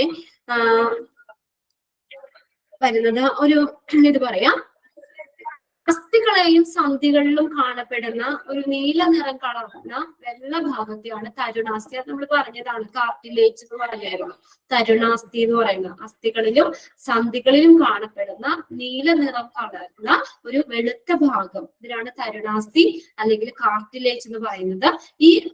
ഈ തരുണാസ്ഥി അല്ലെങ്കിൽ കാർട്ടിലേജ് ഈ സന്ധികളിൽ ജോയിന്റ്സിൽ ഉണ്ടാകുന്ന ആ ഘർഷണം കുറയ്ക്കാൻ സഹായിക്കുന്നു. ഓക്കെ, നമ്മുടെ സ്കെലറ്റൽ സിസ്റ്റം മുഴുവനായിട്ട് തരുണാസ്ഥി വലയങ്ങളാൽ നിർമ്മിതമായിട്ടുള്ള ജീവികളാണ് സ്രാവും തിരണ്ടിയും. ചോദിച്ചിട്ടുണ്ട്, അസ്ഥികൂടം മുഴുവൻ തരുണാസ്ഥി വലയങ്ങളാൽ നിർമ്മിതമായിട്ടുള്ള ജീവി സ്രാവ് തിരണ്ടി. ഇന്ത്യയിലെ ആദ്യത്തെ അസ്ഥിഭാഗം സ്ഥിതി ചെയ്യുന്നത് എവിടെയാണെന്നറിയോ? ഇന്ത്യയിലെ ആദ്യത്തെ അസ്ഥിഭാഗം സ്ഥിതി ചെയ്യുന്നത് ചെന്നൈയിലാണ്. Okay, very good. ചെന്നൈയിലാണ് കേട്ടോ, സ്ഥിതി ചെയ്യുന്നത് ചെന്നൈയിലാണ്. അത്രയേ ഉള്ളൂ നമ്മുടെ അസ്ഥി വ്യവസ്ഥയെ കുറിച്ച് നമുക്ക് പ്രധാനപ്പെട്ട പോയിന്റ്സുകൾ. പിന്നെ നെക്സ്റ്റ് ഇതിന്റെ ഒപ്പം തന്നെ നമുക്ക് ജോയിന്റ്സ്, സന്ധികള്. അപ്പൊ ജോയിന്റ്സ് എന്ന് പറഞ്ഞാൽ എന്താ? രണ്ടോ അതിലധികമോ ബോൺസ് ചേരുന്ന ആ ഭാഗത്തിനാണ് സന്ധി അല്ലെങ്കിൽ ജോയിന്റ്സ് എന്ന് പറയുന്നത്. ഇത് ഒറ്റ ബോണല്ലോ. ഇതിപ്പോ ഇങ്ങനെ ഒറ്റയാണെങ്കിൽ നമുക്കത് വരക്കാനോ ഇതൊന്നും പറ്റില്ല. ഇവിടെ ഒരു ജോയിന്റ് ഉള്ളത് കൊണ്ടാണ് നമുക്ക് ഇങ്ങനെ മൂവ് ചെയ്യിക്കാൻ പറ്റുന്നത്, അല്ലെ? അപ്പൊ അങ്ങനെ രണ്ട് ബോണുകളെ തമ്മില്, രണ്ട് അസ്ഥികളെ തമ്മില് ചേർത്ത് നിർത്തുന്ന ഭാഗത്തെയാണ് സന്ധി അല്ലെങ്കിൽ ജോയിന്റ്സ് എന്ന് പറയുന്നത്. Okay, joints. Joints mean the points of contact between the bones and cartilage. Between bones or bones. ബോൺസുകൾ തമ്മിലോ അല്ലെങ്കിൽ ബോൺസും കാർട്ടിലേജും തമ്മിലുള്ള ആ ഒരു കോണ്ടാക്ട്, അതിന്റെ പോയിന്റ്, കോണ്ടാക്ട് ചെയ്യുന്ന ആ പോയിന്റ്, അതിനാണ് നമ്മൾ ജോയിന്റ്സ് അല്ലെങ്കിൽ സന്ധികൾ എന്ന് പറയുന്നത്. നമുക്ക് അതിന്റെ ഇതനുസരിച്ച് നമ്മുടെ സന്ധികളെ നമുക്ക് മൂവബിൾ ആണോ അല്ലെങ്കിൽ ഇമ്മൂവബിൾ ആണോ, ചലിക്കാൻ പറ്റുന്നതാണോ ചലിക്കാൻ പറ്റാത്തയാണോ എന്നൊക്കെ ബേസ് ചെയ്തിട്ട് നമുക്ക് സന്ധികളെ നമുക്ക് പലതായിട്ട് ക്ലാസിഫൈ ചെയ്യാം. അതിൽ ഒന്നാമത്തെയാണ് ഫൈബ്രസ് ജോയിന്റ്സ്. അപ്പൊ അതിന്റെ സന്ധികള് നമ്മൾ പറഞ്ഞു, രണ്ടോ അതിലധികമോ അസ്ഥികൾ ചേരുന്ന ഭാഗത്തിനാണ് സന്ധി അല്ലെങ്കിൽ ജോയിന്റ്സ് എന്ന് പറയുന്നത്. ജോയിന്റ്സ്. ഇത് നമുക്ക് ഈ സന്ധികളെ നമുക്ക് മൂന്നായിട്ടല്ല, പ്രധാനമായിട്ട് മൂന്നായിട്ട് നമുക്ക് മെയിൻ ആയിട്ട് മൂന്നായിട്ട് ക്ലാസിഫൈ ചെയ്യാം. അത് കൂടാതെ അതിന്റെ ഒപ്പം തന്നെ കുറച്ച് ക്ലാസിഫിക്കേഷൻ, വേറെ ടൈപ്പ് ഓഫ് ജോയിന്റ്സ് വരുന്നുണ്ട്. അതിനകത്ത് ഫസ്റ്റ് ഇമ്പോർട്ടന്റ് ആയിട്ട് നമ്മൾ പറയുകയാണെങ്കിൽ ഫസ്റ്റ് വരുന്നത് ഫൈബ്രസ് ജോയിന്റ് ആണ്. ഫൈബ്രസ് തന്തുരൂപ സന്ധി. ഫൈബ്രസ് ജോയിന്റ് അത് ഇമ്മൂവബിൾ ജോയിന്റ് ആണ്, മൂവ് ചെയ്യാൻ പറ്റില്ല. Okay, immovable joint. ചലനം സാധ്യമല്ലാത്ത സന്ധിയാണ്. തലയോട്ടിയിലെ അസ്ഥികൾ അത് ഇങ്ങനെ തന്നെ ഇരിക്കുള്ളൂ. അത് നമുക്കത് എന്താ പറയാ, ചലിക്കാൻ പറ്റില്ല, ഇമ്മൂവബിൾ ആണ്. ഓക്കെ, ചലനം സാധ്യമല്ലാത്ത സന്ധിയാണ് തലയോട്ടിയിലെ അസ്ഥികൾ, ഫൈബ്രസ് ജോയിന്റ്. ഒന്നാമത്തെ നമ്മള് അതിന്റെ പല ക്ലാസിഫിക്കേഷനാണ് വരുന്നത്. ഫസ്റ്റ് വണ്ണാണ് ഫൈബ്രസ് ജോയിന്റ്, മലയാളം തന്തുരൂപ സന്ധി. അത് ഇമ്മൂവബിൾ ആണ്, ചലിക്കാത്ത സന്ധിയാണ്. എക്സാമ്പിള് തലയോട്ടിയിലെ അസ്ഥി. ഇനി രണ്ടാമത്തെയാണ് കാർട്ടിലേജിനസ് ജോയിന്റ്സ്, ഉപാസ്ഥി സന്ധി എന്ന് പറയും. ഉപാസ്ഥി സന്ധി, കാർട്ടിലേജിനസ് ജോയിന്റ്സ്, ഉപാസ്ഥി സന്ധി. അത് സ്ലൈറ്റ്ലി മൂവബിൾ ജോയിന്റ്സ് ആണ്, ചെറുതായിട്ട് നേരിയ തോതിൽ ചലിക്കുന്ന സന്ധിയാണ്. സ്ലൈറ്റ്ലി മൂവബിൾ ജോയിന്റ്സ്, നേരിയ തോതിൽ ചലിക്കുന്ന സന്ധി. കശേരുക്കൾ, കാർട്ടിലേജസ്, ബോൺസുകൾ തമ്മിലുള്ള കശേരുക്കൾ തമ്മിലുള്ള സന്ധി. ഓക്കെ, ഉപാസ്ഥി സന്ധി, സ്ലൈറ്റ്ലി മൂവബിൾ ജോയിന്റ്സ് ആണ്. ഇനി നെക്സ്റ്റ് ആണ് ഗോളര സന്ധി, സിനോവിയൽ ജോയിന്റ്സ്. അതെന്ന് വെച്ചാൽ ഏറ്റവും കൂടുതൽ ചലന സ്വാതന്ത്ര്യമുള്ള, ഏറ്റവും കൂടുതൽ ചലനശേഷിയുള്ള സന്ധിയാണ്. അത് മൂവബിൾ ജോയിന്റ് ആണ്, ചലനശേഷി ഏറ്റവും കൂടിയ സന്ധിയാണ്. സിനോവിയൽ ജോയിന്റ്സ് മൂവബിൾ ജോയിന്റ്സ് ആണ്. Okay, movable joints. ഇനി നെക്സ്റ്റ് ആണ് ഗോളര സന്ധി. ഗോളര സന്ധി തോളെല്ലില് ഇടുപ്പെല്ലില് കാണപ്പെടുന്ന ബോൾ ആൻഡ് സോക്കറ്റ് ജോയിന്റ്. ഇത് നമുക്ക് എന്താ പറയാ, ഒരു ദിശയിലേക്ക് മാത്രം ചലിപ്പിക്കാൻ പറ്റുന്ന സന്ധികൾ, ഒരേ ദിശയിലേക്ക് മാത്രം ചലിപ്പിക്കാൻ പറ്റുന്നതാണ്. തോളെല്ല്, ഇടുപ്പെല്ല്, ഇതിലേക്ക് സന്ധികള് ball and socket joint example ആണ് ഗോളര സന്ധി. നെക്സ്റ്റ് ആണ് വിജാഗിരി സന്ധി, ഹിങ് ജോയിന്റ്. ഹിങ് ജോയിന്റ് കൈമുട്ട്, കാൽമുട്ട്, കയ്യിലെ മുട്ടിലെ കാൽമുട്ടിലെയൊക്കെ സന്ധികള് ഹിങ് ജോയിന്റ് ആണ്. ഹിങ് ജോയിന്റിന് എക്സാമ്പിൾ ആണ്. അതെങ്ങനെയാ വെച്ചാൽ നമുക്ക് രണ്ടക്ഷങ്ങൾക്ക് ചുറ്റുമുള്ള ചലനം മാത്രമേ സാധ്യമാവുള്ളൂ. ഇവിടെ നോക്കിയ കൈയുടെ ഇങ്ങനെ നമുക്ക് ഇങ്ങനെ ഒരു എന്താ പറയാ രണ്ടക്ഷങ്ങളിലേക്കുള്ള ചലനം, രണ്ട് ദിശയിലേക്കുള്ള ചലനം മാത്രമേ അവിടെ സാധ്യമാക്കുന്നുള്ളൂ. ഇതിനാണ് നമ്മള് വിജാഗിരി സന്ധി, കൈമുട്ട്, കാൽമുട്ട് ഇതൊക്കെ. നെക്സ്റ്റ് ആണ് ആംഗുലാർ ജോയിന്റ്സ്, കൈ തണ്ടയിലെ കോണീയ സന്ധി എന്ന് പറയും. കോണീയ സന്ധി, ആംഗുലാർ ജോയിന്റ്സ്. ആംഗുലാർ ജോയിന്റ്സ് കൈ തണ്ടയിൽ കാണപ്പെടുന്ന അസ്ഥി.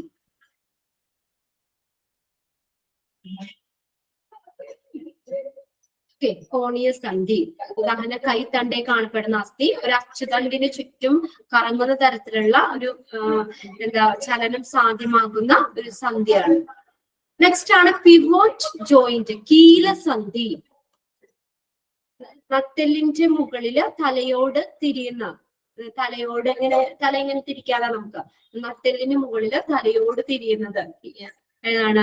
കീലസന്ധിക്ക് ഉദാഹരണം കീലസന്ധിയാണ്. അത് പിവോട്ട് ജോയിന്റ് ആണ്. Pivot joint, PIVOT, pivot joint ആണ്. ഇനി നെക്സ്റ്റ് വരുന്നത് ഒരസ്ഥിക്ക് മുകളിൽ മറ്റൊന്ന് തെന്നി നീങ്ങുന്ന തരത്തിലുള്ള ചലനം സാധ്യമാക്കുന്ന സന്ധിയാണ് ഗ്ലൈഡിംഗ് ജോയിന്റ് എന്ന് പറയുന്നത്. ഗ്ലൈഡിംഗ് ജോയിന്റ് തെന്നി കൈയുടെ കുഴയിലെ, കൈക്കുഴ, കാൽക്കുഴയിലെയൊക്കെ അസ്ഥികള് അത് ഗ്ലൈഡിംഗ് ജോയിന്റിന് ഉദാഹരണമാണ്. ഗ്ലൈഡിംഗ് ഒരെണ്ണത്തിന്റെ മുകളില് മറ്റൊന്ന് തെന്നി നീങ്ങുന്ന തരത്തിലുള്ള സന്ധികളാണ് ഗ്ലൈഡിംഗ് ജോയിന്റ്സ് ആണ്. ഇത്രയും അതിനകത്ത് നമ്മള് ക്ലാസിഫിക്കേഷൻ വരുന്നുണ്ട്.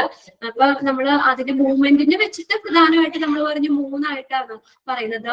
ചലിക്കാൻ പറ്റുന്നത്, കൂടുതൽ ചലനശേഷിയുള്ളത്, സ്ലൈറ്റ്ലി നേരിയ തോതിൽ ചലിക്കാൻ പറ്റാവുന്ന സ്ലൈറ്റ്ലി മൂവബിൾ ജോയിന്റ്സ് ഉണ്ട്. അപ്പൊ അങ്ങനെ മെയിൻ ആയിട്ട് നമുക്ക് മൂന്നായിട്ട് പറയാം. ഏതൊക്കെയാണ്? ഇമ്മൂവബിൾ ജോയിന്റ്, പിന്നെ slightly movable joint, movable joint. Okay, അതൊന്നുകൂടി നമുക്ക് റിവൈസ് ചെയ്യാം.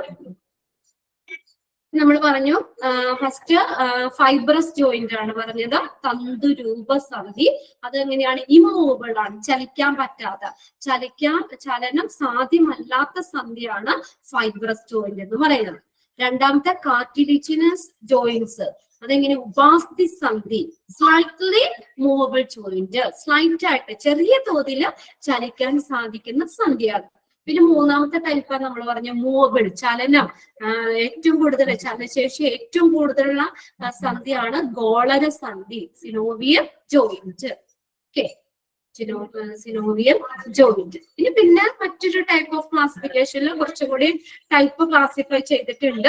അതിനകത്താണ് നമ്മൾ പറഞ്ഞ ഗോളര സന്ധി. ഗോളര സന്ധി, ബോൾ ആൻഡ് സോക്കറ്റ് ജോയിന്റ്, ഒരേ ദിശയിൽ മാത്രം ചലിപ്പിക്കാൻ കഴിയുന്ന സന്ധി. രണ്ടാമത് പറഞ്ഞു വിജാഗിരി സന്ധി, അതിനാണ് ഹിങ് ജോയിന്റ് എന്ന് പറയുന്നത്. വിജാഗിരി സന്ധി, ഹിങ് ജോയിന്റ്, രണ്ടക്ഷങ്ങൾക്ക് ചുറ്റുമുള്ള ചലനം സാധ്യമാകുന്ന സന്ധിയാണ്. നെക്സ്റ്റ് മൂന്നാമത്തെയാണ് നമ്മൾ അതിനകത്ത് പറയുന്നത് കോണീയ സന്ധി, ആംഗുലാർ ജോയിന്റ്, ഒരു അച്ചുതണ്ടിന് ചുറ്റും കറങ്ങുന്ന തരത്തിലുള്ള ചലനം സാധ്യമാകുന്ന സന്ധി. കൈത്തണ്ടയുടെ സന്ധി അതിന് ഉദാഹരണമാണ്. നെക്സ്റ്റ് ആണ് കീലസന്ധി എന്ന് പറയുന്നത്. കീലസന്ധി, നട്ടെല്ലിന് മുകളില് തലയോട് തിരിയുന്നത്, പിവോട്ട് ജോയിന്റ് കീലസന്ധിക്ക് ഉദാഹരണമാണ്. ഓക്കെ, നെക്സ്റ്റ് പറഞ്ഞത് ഒരസ്ഥിക്ക് മുകളില് മറ്റൊരു അസ്ഥി തെന്നി നീങ്ങുന്ന തരത്തിലുള്ള ചലനം സാധ്യമാകുന്നവയാണ് ഗ്ലൈഡിംഗ് ജോയിന്റ് എന്ന് പറയുന്നത്. കൈക്കുഴ, കാൽക്കുഴയിലെയൊക്കെ അസ്ഥികൾ. പിന്നെ നെക്സ്റ്റ് ഇനി വരുന്നത്, അപ്പൊ ആ ഒരു പോർഷൻ കഴിഞ്ഞു, നമ്മൾ ബോൺസ് കഴിഞ്ഞു. നെക്സ്റ്റ് ആണ് ജോയിന്റ്സ്, ജോയിന്റ്സും കഴിഞ്ഞു. ഇനി നെക്സ്റ്റ് ഇതുപോലെ തന്നെ ഇമ്പോർട്ടന്റ് ആണ് മസിലുകൾ, അല്ലെ? മസിൽസുകള്, നമുക്ക് ചലനം സാധ്യമാകണത്, നമുക്കിങ്ങനെ ഇപ്പൊ ബോൺസുകൾ മാത്രം ഇതാണെങ്കിൽ നമുക്കത് ചലിപ്പിക്കാൻ പറ്റില്ല, അല്ലെ? നമുക്ക് ചലനം സാധ്യമാകുന്നത്, the movement of the body, permit the movement of the body, നമ്മുടെ ശരീരം ചലനം സാധ്യമാകുന്ന ഒരു അവയവ വ്യവസ്ഥയാണ് മസ്കുലാർ സിസ്റ്റം, പേശി വ്യവസ്ഥ, പേശികൾ. ചലനം സാധ്യമാകുന്ന അസ്ഥി വ്യവസ്ഥയാണ്, അവയവ വ്യവസ്ഥയാണ് പേശി വ്യവസ്ഥ. അസ്ഥി വ്യവസ്ഥയല്ല, അവയവ വ്യവസ്ഥയാണ് പേശി വ്യവസ്ഥ എന്ന് പറയുന്നത്. It permits the movement of the body. നമുക്ക് ചലിക്കാൻ, ഇപ്പൊ ഇവിടെ നമ്മൾ ഇരുന്ന് നമുക്ക് പെട്ടെന്ന് ഇരിക്കണം, അല്ലെങ്കിൽ കൈ എടുക്കണം, കാലെടുക്കണം, അങ്ങനെയൊക്കെ നമുക്ക് നടക്കണം, ഓടണം. ഇങ്ങനെ നമ്മുടെ ബോഡിയിൽ ചലനം സാധ്യമാക്കുന്ന ഒരു അവയവ വ്യവസ്ഥയാണ് പേശി വ്യവസ്ഥ, മസ്കുലർ സിസ്റ്റം. നമുക്കറിയാം നമ്മുടെ നമ്മുടെ ഹ്യൂമൻ ബോഡിയിൽ അതിൽ ലിവിങ് ഓർഗാൻസിന്റെ ഒക്കെ ഏറ്റവും ഒരു ഇമ്പോർട്ടന്റ് ആയിട്ടുള്ള ഒരു ലിവിങ് തിങ്ങിന്റെ ഏറ്റവും ഇമ്പോർട്ടന്റ് ആയിട്ടുള്ള ഒരു സവിശേഷതയാണ് നമുക്ക് ചലിക്കാൻ കഴിയാന്നുള്ളത്. ജീവനുള്ള വസ്തുക്കൾക്കെല്ലാം ചലനം സാധ്യമാവുള്ളൂ. അപ്പൊ അതുകൊണ്ട് നമ്മളെ ഒരു വളരെ ഇമ്പോർട്ടന്റ് ആയിട്ടുള്ള ഒരു ഇതാണ്, സവിശേഷതയാണ് ചലിക്കുക എന്നുള്ളത്. അപ്പൊ നമ്മുടെ ശരീരത്തില്, നമ്മുടെ ബോഡിയില്, നമ്മുടെ ശരീരത്തില് നമുക്ക് പ്രധാനമായിട്ട് 3 തരത്തിലുള്ള മൂവ്മെന്റ്സുകൾ, ലോക്കോമോഷൻ വരുന്നുണ്ട്. അതിനകത്ത് ഫസ്റ്റ് ആണ് അമീബിക ചലനം, അമീബോയിഡ് മൂവ്മെന്റ്. അമീബോയിഡ് മൂവ്മെന്റ്, അമീബിക ചലനം.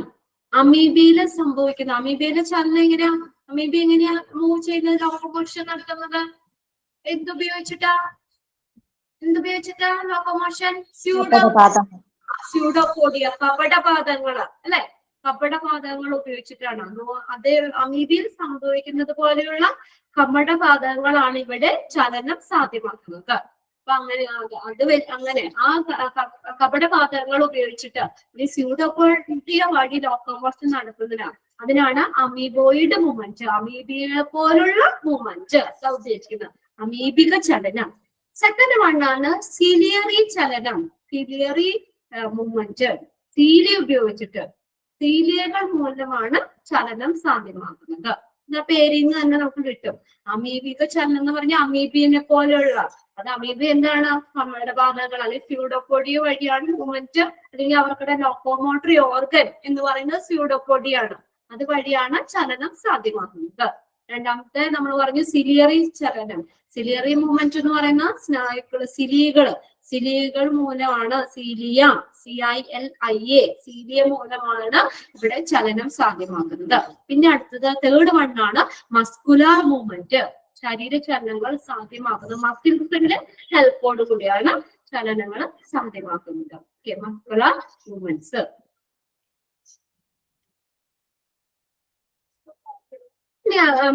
മസിൽസിനെ കുറിച്ച് കുറച്ച് പോയിന്റ്സ് കൂടി പറയാനുണ്ട്. അതായത് നമ്മൾ പറഞ്ഞല്ലോ ഏറ്റവും ഇമ്പോർട്ടന്റ് മസിൽസിന്റെ എന്താ, ശരീര ചലനങ്ങൾ സാധ്യമാക്കുന്നത് അല്ലെ, നമ്മുടെ മൂവ്മെന്റ്, ബോഡിയിലെ മൂവ്മെന്റ്സ് സാധ്യമാക്കുന്നത്, ശരീര ചലനങ്ങൾ സാധ്യമാക്കുന്നത് പേശികൾ അല്ലെങ്കിൽ മസിൽസ് ആണ്.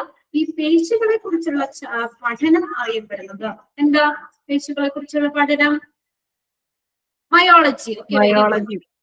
The study of the muscular system, അല്ലെ, മസിൽസിനെ കുറിച്ചുള്ള പഠനം, അതിനാണ് മയോളജി എന്ന് പറയുന്നത്. മസിൽസ് മയോളജി, അതുമായിട്ട് റിലേറ്റ് ചെയ്ത് പഠിക്കാം. മനുഷ്യ ശരീരത്തിലുള്ള ആകെ മസിലുകൾ എത്രയാ അറിയോ? ആകെ പേശികൾ മൊത്തത്തില് 639.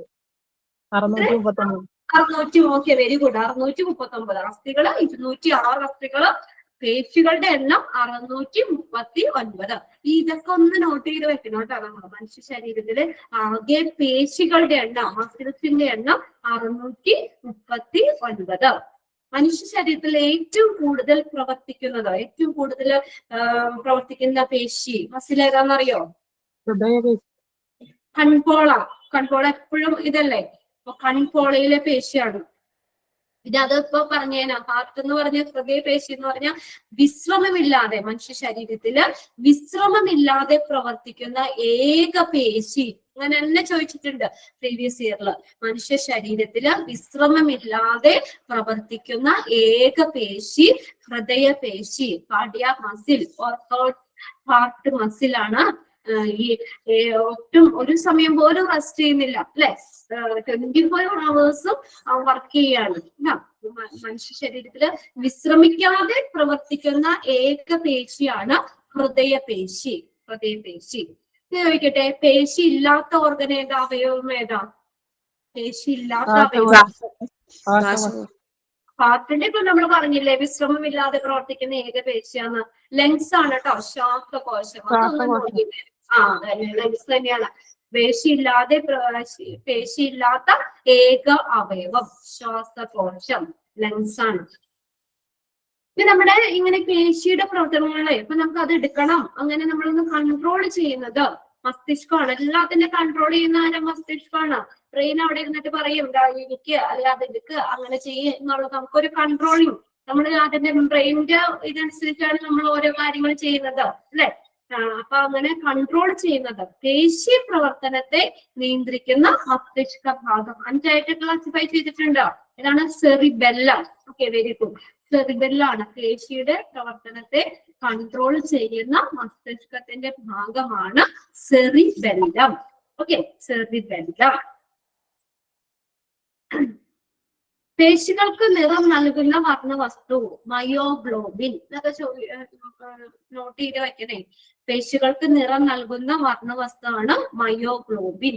MYOGLOBIN. മയോഗ്ലോബിൻ. എത്രയൊന്നുകൂടെ നമുക്ക് ആ പോയിന്റ്സ് ഒന്ന് നോക്കാം.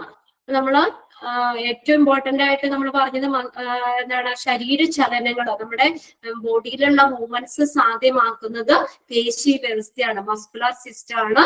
അതിനകത്ത് നമ്മൾ പ്രധാനപ്പെട്ട മനുഷ്യ ശരീരത്തിൽ നടക്കുന്ന പ്രധാനപ്പെട്ട 3 ടൈപ്പ് ഓഫ് മൂവ്മെന്റ്സ്, ലോക്കോമോഷൻ, 3 തരത്തിലുള്ള ചലനങ്ങളാണ്. അമീബിക ചലനം, രണ്ടാമത്തെ സിലിയറി ചലനം, പേശി ചലനം. അമീബിക ചലനം, അമീബയോയുടെ മൂവ്മെന്റ്, അതെങ്ങനെയാ?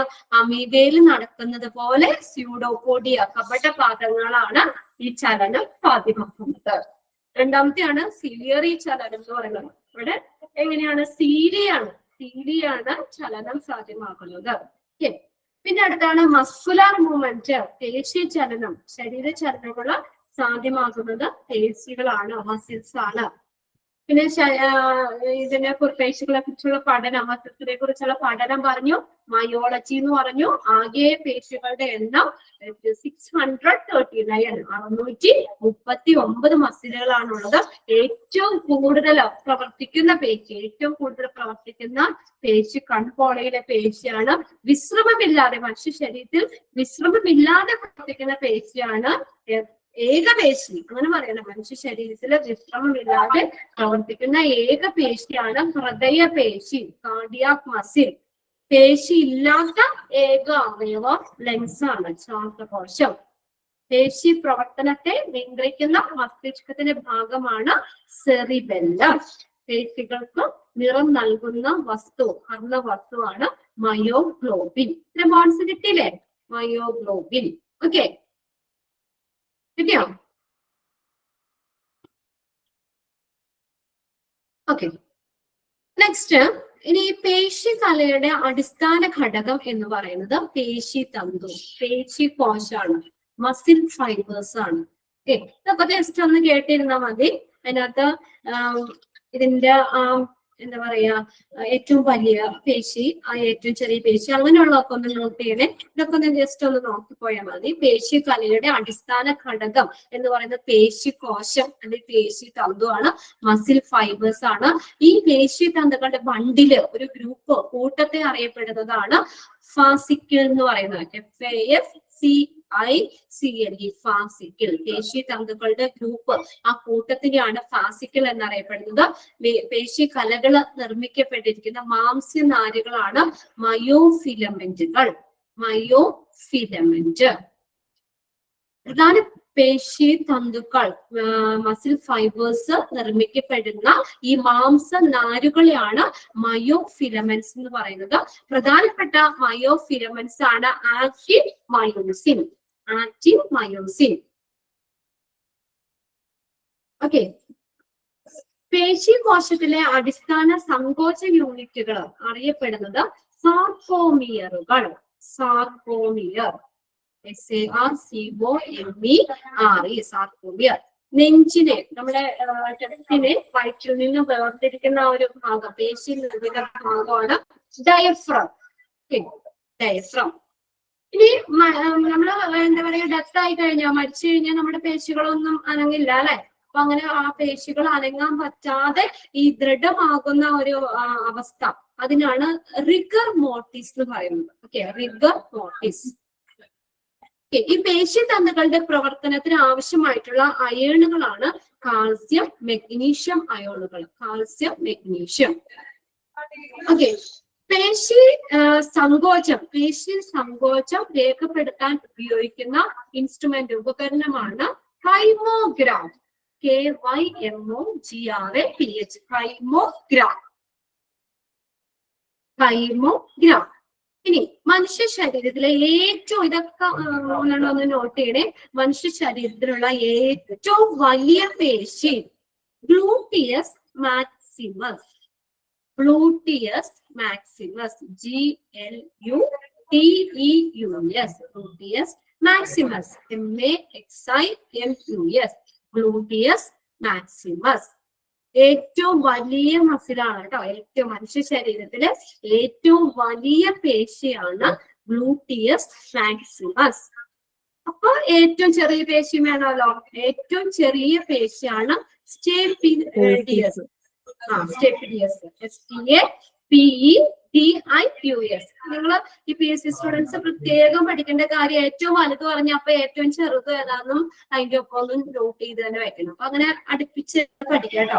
മനുഷ്യ ശരീരത്തിലെ ഏറ്റവും വലിയ പേശി, ഏറ്റവും വലിയ മസിലാണ്, ഏറ്റവും ചെറിയ പേശിയാണ് സ്റ്റേപ്പിഡിയസ്. STAPEDIUS. മനുഷ്യ ശരീരത്തിലെ ഏറ്റവും നീളമുള്ള, ഏറ്റവും ലെങ്തി ആയിട്ടുള്ള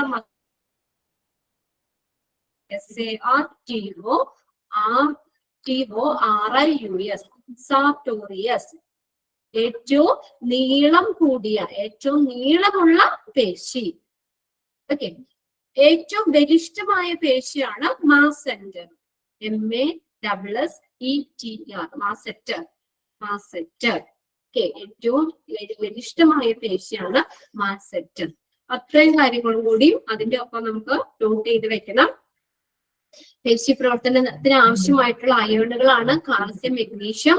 നമ്മൾ മരിച്ചു കഴിഞ്ഞിട്ട് നമ്മുടെ പേശിയുടെ ചലനം അത് ദൃഢമാകുന്ന ഒരവസ്ഥ, അതിനാണ് റിഗർ മോർട്ടിസ് എന്ന് പറയുന്നത്.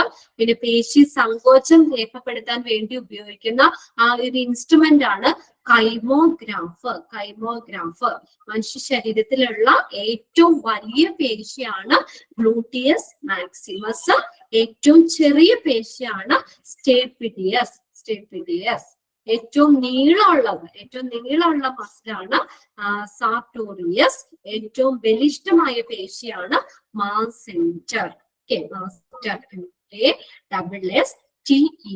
അപ്പൊ ഇത്രയും കാര്യങ്ങളാണ് ആ ഒരു ഭാഗത്ത് നിന്ന് നിങ്ങൾക്ക് വരുന്നത്. ഇപ്പൊ നമ്മൾ ഏതൊക്കെയാണ്? മസ്കുലാർ സിസ്റ്റം പറഞ്ഞു, സ്കെലിറ്റൽ സിസ്റ്റം പഠിച്ചു, പിന്നെ ജസ്റ്റ് ചെറിയൊരു പോയിന്റ് ഏതാണ്? ജോയിന്റ്സ്, സന്ധികള്, അതിന്റെ ഡിഫറെന്റ് ടൈപ്സ് ഓഫ് ജോയിന്റ്സും, ഇത്രയും കാര്യങ്ങളാണ് നമ്മൾ. പിന്നെ എന്താ പറയാ, അസ്ഥികളുടെ ആ ഡിസീസുകള്, പല അസ്ഥികളെ ബാധിക്കുന്ന രോഗങ്ങള്, ഇത്രയൊക്കെയാണ് പഠിച്ചത്. ഇതൊരു ഇമ്പോർട്ടന്റ് ഏരിയ ആണ്. ഞാൻ കണ്ടിന്യൂസ് ക്ലാസ്സിൽ കയറാറില്ല. നമുക്ക് എന്താ പറയാ, അപ്പൊ ഇടയ്ക്ക് എനിക്ക് ക്ലാസ് കിട്ടുമ്പോൾ ഇതുപോലെ ഏറ്റവും ഇമ്പോർട്ടന്റ് ആണെന്ന് തോന്നുന്നത്, നമ്മൾ പ്രീവിയസ് ക്വസ്റ്റ്യൻ പേപ്പേഴ്സ് ഒക്കെ നോക്കി കഴിയുമ്പോൾ അതിനകത്ത് നിന്ന് കൂടുതൽ ഇമ്പോർട്ടന്റ് ആയിട്ട് തോന്നുന്നതും കുറെ ക്വസ്റ്റ്യൻസ് ഒക്കെ നമുക്കറിയാലോ. ഏകദേശം നമ്മൾ 1-2 എക്സാം കഴിയുമ്പോൾ അറിയാം ഏതൊക്കെ ഏരിയയിൽ കോൺസെൻട്രേറ്റ് ചെയ്താണ്, അല്ലെങ്കിൽ നമുക്ക് ഒഴിച്ചുകൂടാൻ പറ്റാത്ത ഏരിയകൾ ഉണ്ടായിരിക്കുമല്ലോ. അപ്പൊ അതിനനുസരിച്ച് ഇമ്പോർട്ടൻസ് ആയിട്ടുള്ള ഏരിയകൾ ഞാൻ തപ്പിയെടുത്തിട്ടാണ് നിങ്ങൾക്ക് ടെസ്റ്റ് എന്ന് പറയുന്നത്. ഒരുപാട് കുറെ നാളുകളായിട്ട് PSC ഒക്കെ എഴുതിക്കൊണ്ടിരിക്കുന്നവർ ഇതൊക്കെ കഴിഞ്ഞു പോയതായിരിക്കും. അപ്പൊ അവരൊക്കെ എന്താ ഒരു റിവിഷൻ ആയിട്ട് എടുക്കുക ഈ ക്ലാസ്. ജസ്റ്റ് നമ്മൾ പഠിച്ച കാര്യങ്ങൾ ഒന്നുകൂടി നമുക്ക് ഓർക്കാനുള്ള ഒരു ചാൻസ് ആയിട്ട് എടുക്കാം. ഓക്കെ, അപ്പൊ ഇതെന്ന് പറഞ്ഞാൽ ഞാൻ പറഞ്ഞല്ലോ, സ്കെലിറ്റൽ സിസ്റ്റത്തിലെ നമ്പേഴ്സ് ഒക്കെ ആണെങ്കിലും ചോദിക്കും, അത് എവിടെയുള്ളതാണെന്ന് ചോദിക്കും, അതിന്റെ സയന്റിഫിക് നെയിംസ് ഒക്കെ അങ്ങനെ ചോദിച്ച് കണ്ടിട്ടുണ്ട്. ഓക്കെ, അപ്പോൾ ഇപ്പൊ നെക്സ്റ്റ് എന്നാ ക്ലാസ് കിട്ടാന്ന് അറിയില്ല. അപ്പോഴത്തേക്ക് നമുക്ക് ഇതുപോലെ കുറച്ച് ഇമ്പോർട്ടൻസ്, അങ്ങനെ കുറച്ച് ഇമ്പോർട്ടന്റ് ഏരിയ ഒക്കെ കവർ ചെയ്തിട്ട് കുറച്ച് പ്രീവിയസ് ക്വസ്റ്റ്യൻ പേപ്പേഴ്സ് ഇന്നത്തെ ക്ലാസ്സുകൾ കിട്ടുവാണെങ്കിലും ഞാൻ അങ്ങനെ പ്രീവിയസ് ക്വസ്റ്റ്യൻ പേപ്പേഴ്സോ അങ്ങനെ എന്തെങ്കിലും നിങ്ങളെ കൊണ്ട് ചെയ്യിക്കാന്ന് കരുതിയാണ്. ഇപ്പൊ റെഫിക് സാറിന്റെ ക്ലാസ് ആയിരുന്നു, സാർ എന്റെ ലീവ് ആയതുകൊണ്ട് ഞാൻ ജസ്റ്റ് ക്ലാസ്സിൽ കയറിയതാണ് കേട്ടോ. ഓക്കെ, ക്ലാസ് വൈൻഡപ്പ് ചെയ്തോട്ടെ. Okay, okay, thank you.